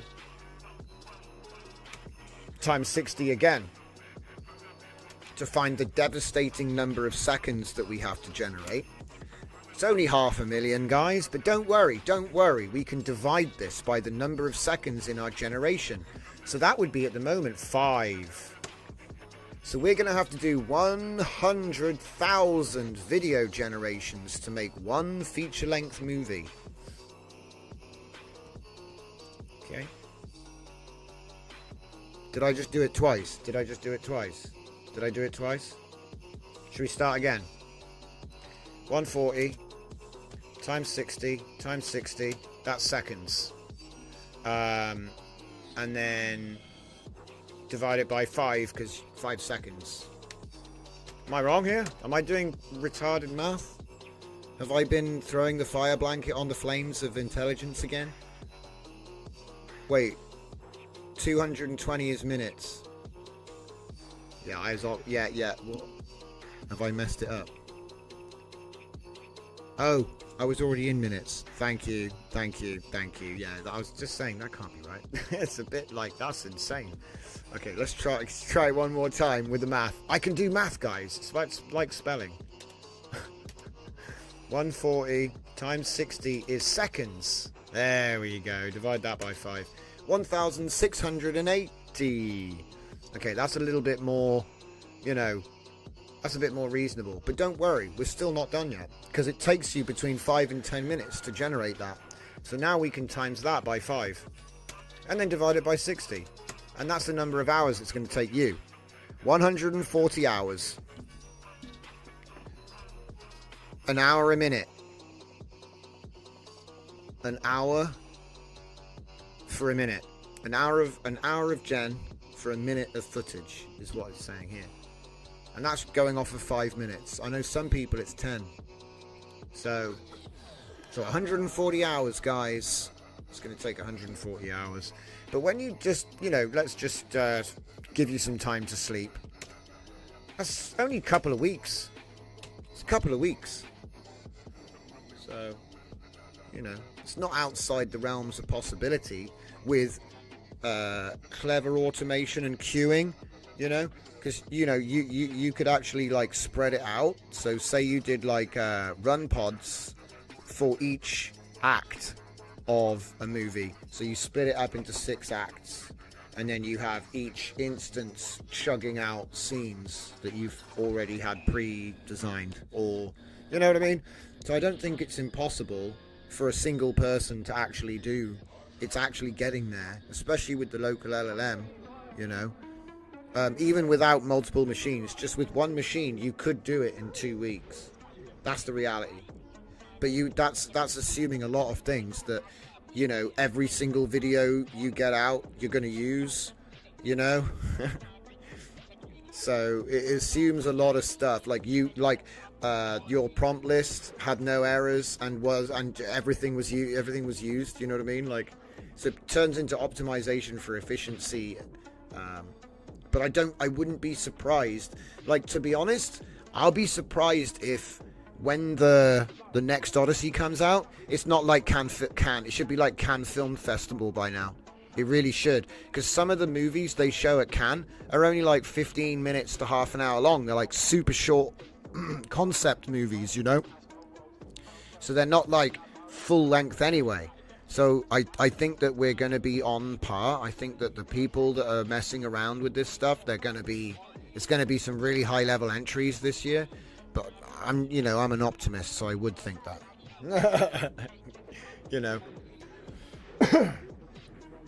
Alright, let's get rid of this. Let's get rid of that. Wait. Yeah, I'll be coming back to that later. So I'm not going to give away the whole script, but I just wanted to show you, what I did was I took my original plan and I did a comedic script update with a deadpan narrator and a bunch of other things. You see? I love it. What was it? I think I copied some of this into the LLM section so people could take a look at it.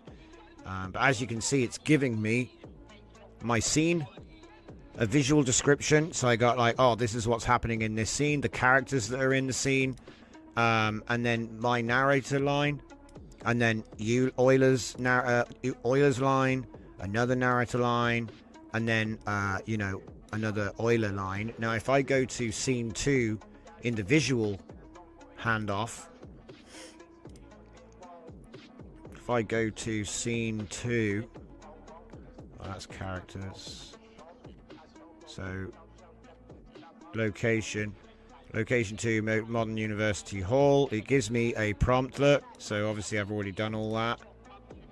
We go into the original animation plan and we go to scene 2. It actually gives me first frame, so that's, you know what I mean, because I'm trying to give lots of options. So like, it's generated me a 3-second transition, first frame generation, video prompt. Okay, so it's like, this is an intro to scene 2. So how I showed you, oh, scene 2 has got like, a script. Yeah. That's the original script before I made it funny. Setting, characters, action. So this is what's happening. And then transition, scene 3. In fact, there's not enough transitions here. Where's the intro for scene 3? There isn't one. Oh, I think I was trying to break up the pacing. So it's not like A, B, A, B, A, B. It's like A, B, B, A, B, B, A, or something. But yeah. So like I said, it's like trying to give it a little bit more production value in the template. Let's have a look at what we're saying in the comments. Sharky says, I managed to use VO on the Google Workspace and net myself £550 charges over 2 days, thinking it wasn't coming out of my free credits. Oh my god! 550! That's not bad, mate. That's not bad. Well done.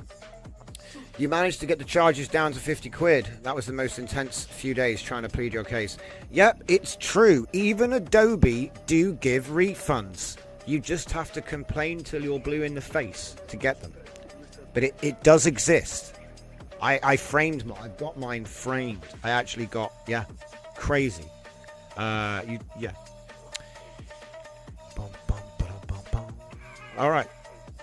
So anyway, this is going to be a fun little low-rent flash animation made with all AI assets. That's the concept. All AI assets, human overdubbing. Otherwise, I'd use text-to-speech or whatever, you know. We've done loads of text-to-speeches. Okay. Now, is there anything else before I disappear on you tonight? Oh, yeah. First fin. Okay. First of all, that's a typo. It's thrust fin. Starting to get into a little bit of design. A little bit of design here. But it's probably a complete waste of time. This is a little bit like the experiment with the physics research. The AI can do it, but it's like... The AI can do it, but do I believe him? Do I believe him? Because I've basically just created a new method of propulsion.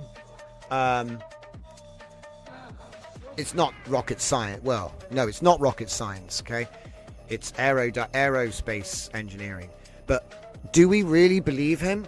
Like, do you know what I mean? Like, I've come up with a new way of propelling things, but on the ground, not in the air. So basically adapting an aerospace thrust technique to the ground. So not a jet engine car, by the way. But, you know, you've got the right idea. And it's sort of like, you know, because the thing is, the cross-referencing of modern technology reveals advancements that weren't obvious to people who sit inside silos. So if you're like in an industry, that's a silo. You're not aware of what other people are doing across other industries. And so often when a new material comes out, you know, a new company exists purely because they make carbon fiber push bikes. You see what I mean? And until the push bike industry was aware of the carbon fiber industry, that was never going to happen. You see what I mean?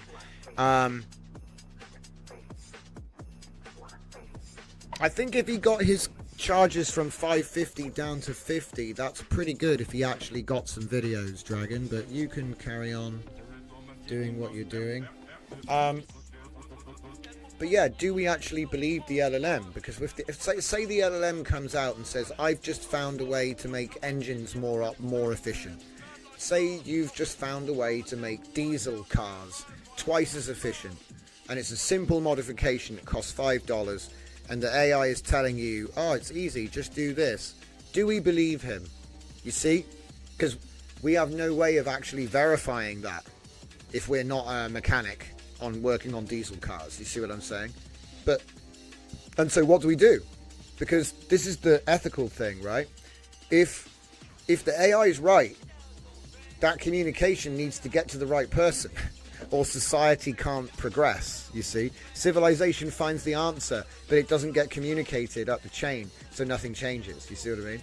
So it's, you know, so you can keep these solutions to yourself, right?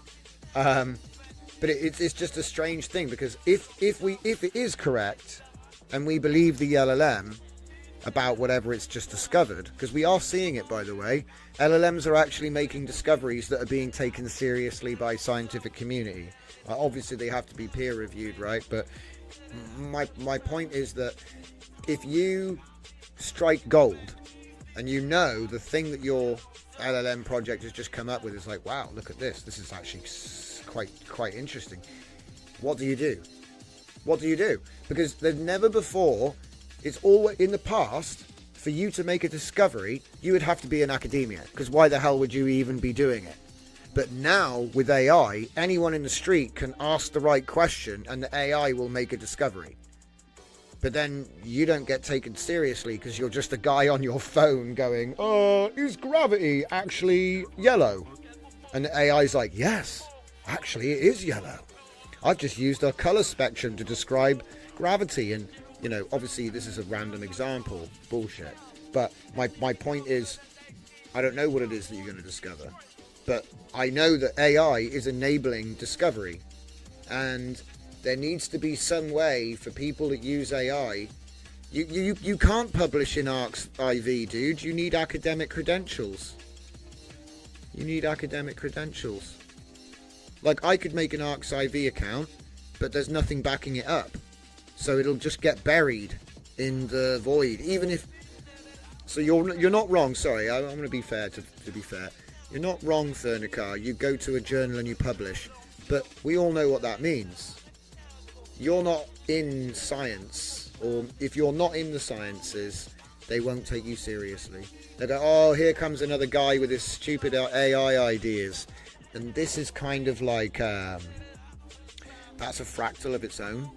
So, do you know what I mean? This is why certain people make lots of money and certain people don't. It's because they took the risk with the thing that no one, you know what I mean? They took the risk with the thing that everyone said would fail. Like, for example, people talk about Elon Musk, right? Whatever you think of the guy, because I know opinions vary, he did do a lot of things that were very risky. You know, every idea, everything he's done, pretty much, could have ruined him, but didn't. And that's why he's so wealthy. Because he took big bets, took big risks. I think at one point, he didn't even take a salary. I can't remember which company it was. Was it X? No.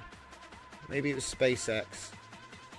Or I don't know. One of the companies he worked at, he didn't take a salary for 5 years because he knew that he would 10x the company and then he'd take a big bonus at the end of that period or something. 5 years, 10x the company. So he didn't, you know what I mean? The salary didn't matter, did it? Because at the end of there's literally a pot of gold at the end of that rainbow. But the point I'm trying to make is, if he'd got that bet wrong, they would have kicked him off the board and he wouldn't have nothing. Because that's what happens. But anyway, let's see what chat's saying before I pull the ejection cord tonight.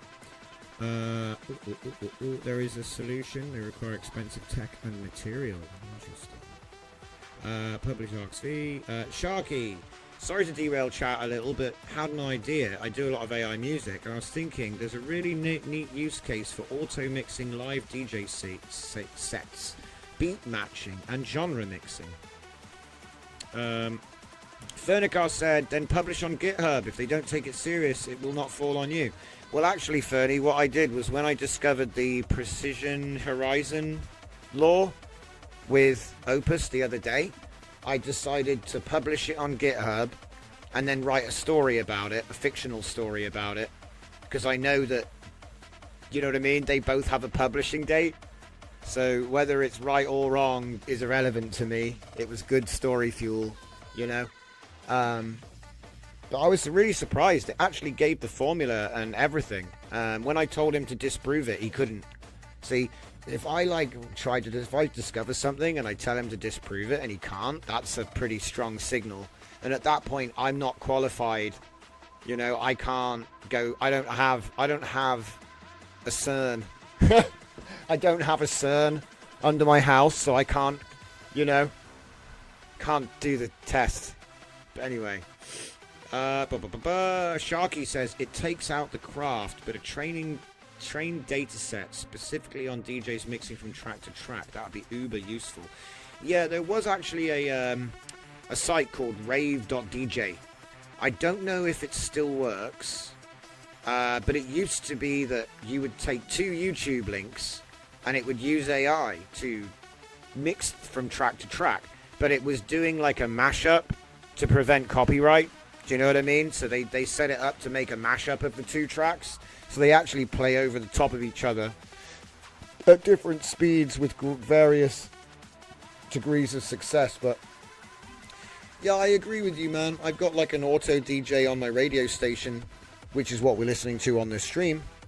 It's just all of my tracks that I've made, but they're on Spotify now, so it's kind of like I don't have the Spotify is a horrible, like it's nice to have Spotify, but at the same time it's like also a bit of a beast, because with the radio station you've got total control over every track that plays, and you can put in your own intermissions, and there is an auto DJ built in to Icecast and Shoutcast, which is what it's built on, but it's pretty basic, you know what I mean? So that's an interesting idea. It's an interesting idea to make a model that's just for doing the transition between two tracks. And it's like maybe you could fork Icecast and add it in and have a local LLM run it or something. I don't know. It's an interesting application, that is, big time. Okay, so yeah, but yeah, like I said, do we really believe the LLM? You know, do we really believe them? Like, I do. I trust the process for a lot of the things we do. But when it comes to, like, inventing new methods of propulsion, I'm like, you ain't inventing no flying cars anytime soon, lad, you know?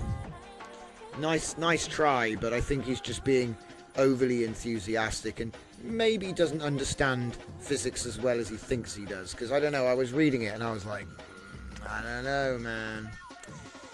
You know, it was claiming performance which seemed to be missing a piece of the puzzle, in my opinion. But and the last thing, actually, Sharky, I will defend the taking out of the craft. It takes out the craft. I'm going to defend that for a minute, right? I'm going to give you an alternate angle. At the moment, if you go to a DJ and you see a live performance, there may be automated DJ mixing stuff going on, right? We all know it, but it's built into the tech. It's not like, you know what I mean? It's built in, right? So obviously there's like presets and modes and functions, and so to a degree, it's part of the apparatus, right? So everyone knows auto DJ is a thing already.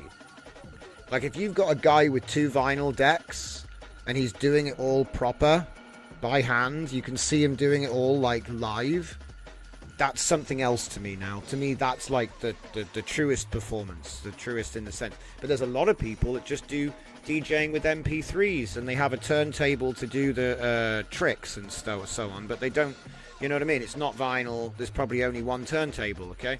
And I'm not hating on that, yeah? Sounds good, who cares, is my opinion. Right? But I will defend the craft because I think that what you're doing is the craft. It never needed an auto DJ because the auto DJ was inside you all along. I hate to use a Spaceballs quote, you know what I mean? But it is kind of like that. Like, because some people try to say, like, we spoke about this at the end of the show yesterday, right?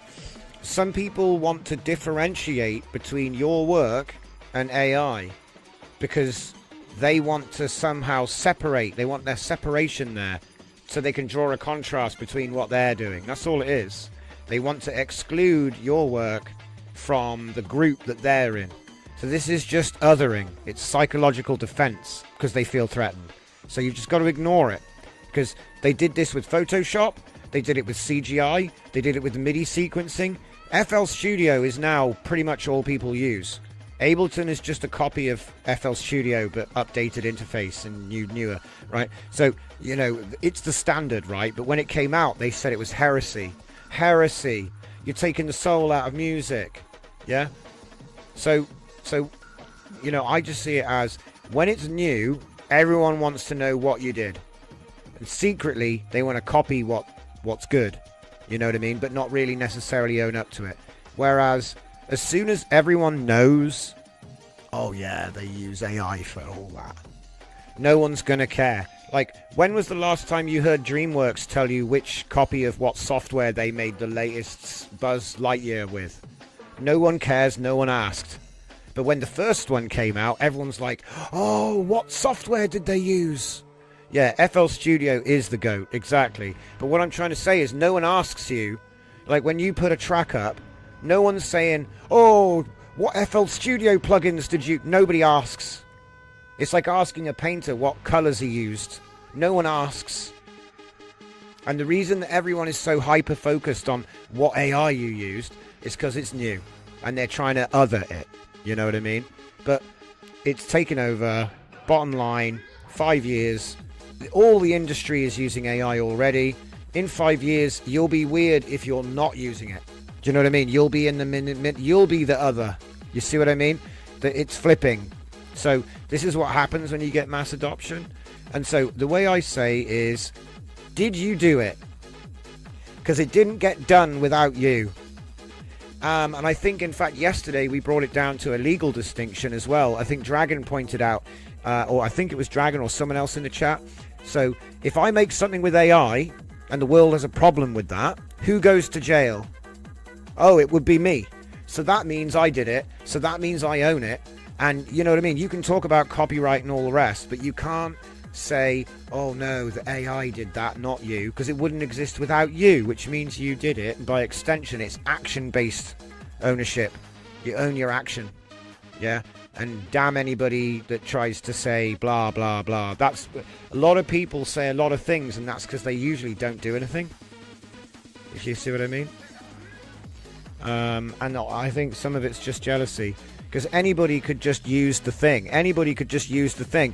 Anybody could pick up a guitar and learn to play it, but very few people seem to. What's with that? And so that means that if anybody can pick up an AI and do AI, but somehow few people do it. Interesting. You see what I mean? So, you know, obviously there's so many things that you could do, and some people choose to do nothing for fun. So...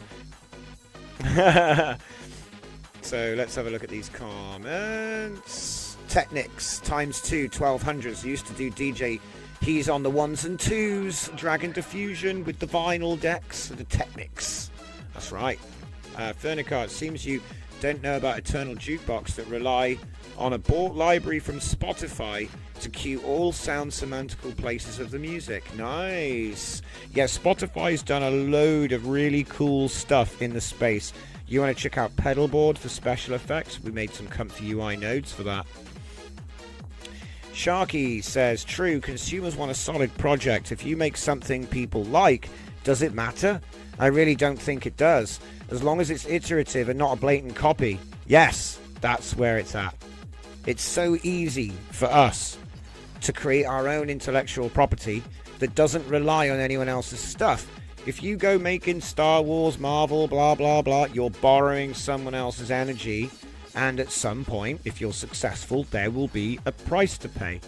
So just got to think about that. And I'm not throwing shade, all right? I don't have a problem with anybody making anything. I'm not throwing shade. I'm just saying this is the curse of what that is, because it's a shortcut. Because technically you're using someone else's name, you know? Technically. Someone else's content. But you could have just made your own content. I think people are afraid that it won't be liked or it will be rejected. And the reality is that as a creator, you're going to create more things that get rejected or ignored than the opposite. So that's irrelevant. Do you see what I mean? If you don't put anything out, it will never get seen. So if you assume that when you put stuff out, it won't get seen, when it does, well, that's a nice little bonus, but it was never the goal. I would say you should create for you. Create for you. If you enjoy it and you're happy with it, put it out. There will be other people that like it. And to be honest, negative criticism is sometimes confirmation that you're doing it right. Because if nobody hates it, there's sometimes something wrong with that, actually. You know what I mean? Maybe that's a bit milquetoast. You see what I mean? I don't know. It depends what you're making at the end of the day. If you're making like kids' stories in little picture books that are like 10 pages long with giant text, all you've got to do is say the happy little caterpillar or something. And again, not throwing shade. These are all fine things to do. But what I'm trying to say is that it's the initiative. It's you getting off your arse and actually saying, I'm going to do this, setting a goal and doing it. That's what gets it done. It was never about the tool. It was never about the tool. It was always about your idea and you taking that energy. It's like I was talking about earlier on in the show, those tendrils of possibility. As I sit here now, I could reach out and get that webcam and point it at something and do some live image to image stuff. I could go over there and turn the printer on. We could pick some of my best images and start printing all those out on A3. Or I could turn around and start queuing up stuff on Comfy UI, and or we could do all of that, right? But what I'm saying is I could just sit here and do nothing. I know it's kind of like a metaphysical, philosophical, blah, blah, blah. But sometimes we like to end the show like that, so there it is. Right, any more comments? I want to make sure I get to these before I explode. Fernicar says, if you go to jail because of the AI generation, then it's stupid to say you didn't do that, the AI did it. Exactly. It's not a legal defense, therefore own it. Just own it. I've always steered into the wind on this AI stuff. I've never been like, we could hide it. No, I literally, because it's so funny. They're sat there with their AI detector, and you walk in, slam it on the desk and go, I wrote it all with AI. And they're like, oh, we were going to use the detector. And I'm like, well, I used it with AI. And then they're like, oh, okay. So you just own it out the gate. And what, you're going to attack me? I told you it's AI. What? In 10 years, it's all going to be AI. I think that they're like marking exams with AI. You know what I mean? And dissertations and stuff. It's like, come on, what are we doing? All right. I think it's a bit like a calculator, though. You probably shouldn't be allowed to take ChatGPT into an exam. I think calculators should be kept at the door for exams. You know what I'm saying? But yeah. But the thing is, that's what they should do, guys. That's what they should do. Written exam, no phone. Because that's how they do it, right? If you live in the West, that's how we do the exams. In the math exam, they don't let you take a calculator. Look, maybe it's different. Maybe you are allowed a calculator now. But yeah, I think that's how you should do it. Sharky says the argument for, it's trained on copyright stuff fails to understand how the models work. The same people who have no issue taking a photo on their phone, 12 layers of AI to make it look good.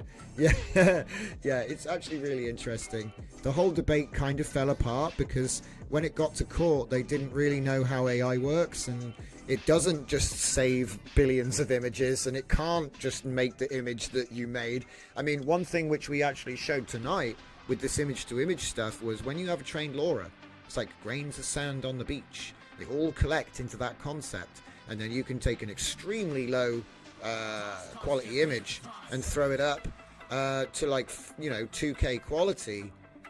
This is like the opposite of entropy, and it's because we're doing reverse noise, so it's literally the opposite of entropy at the end of the day. Let's see. Sharky says, spoken like a person who's clearly merged a good few lore of their own, making to make the glorious new IP. Exactly. This is the thing. These tools actually make it easy. You just need an idea, and you need the energy to take the initiative, set goals, and you can't lose. You just have to keep shooting. Nobody cares if you missed. Just keep shooting. Like basketball, just keep shooting. You've got infinite shots, so that means you can't not get the net. If you want to use a rifle analogy, say the target. Who cares? It's the same thing. Sharky, appreciate the show, my dude. Thank you very much, my guy. Fernicar says, a society that rewards the initiative, something we didn't expect LLMs to have. And yeah, teachers do grade students with AI. It's funny actually, I got a friend who's a teacher, he's training to be a teacher, right? And they're marking the teacher's work. So the teachers have to take exams to get their teacher's credentials, right? To work in schools. And then the teachers of the teachers use AI to mark the teachers. And then the teachers use AI to mark the students. And then the students get in trouble for using it. It reminds me of the Bart Simpson episode where they stole all the books from the school and none of the teachers knew anything. They were like, because he stole and hid all of the books. You know, like the book with the answers in it. Because that's how it used to be. It used to be that the teacher's book had all the answers in it. So silly, isn't it? But it doesn't. It's just revealing like the curtain. You know, it's just revealing. Oh, there's a little foot sticking out from behind the curtain. You know what I mean? In Hamlet, he kills him. But that's a whole other story. So let me just see now. We've talked about all this different stuff. There is one thing I have to do, which is to upload those image-to-image workflows so you can mess around with them. If I don't do it now, I'll forget, guys. It's just that's the facts.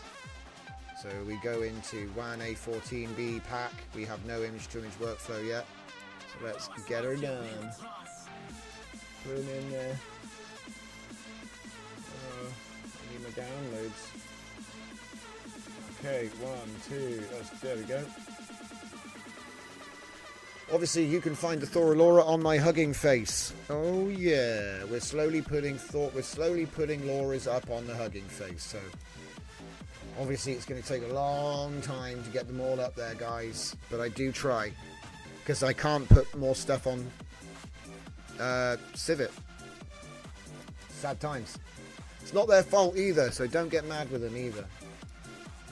This ridiculous situation we have at the moment. So in the UK, so you have the Laura, you have the workflows, you have some images, you have the full caption lists, and you have a bunch of enhancers which are tuned for. These are the Laura aware versions. Don't think it has the 4-shot. Yeah, the 4-shot's not there. So the 4-shot stuff I put in my ENH system. So yeah, why is it literally called the ENH system?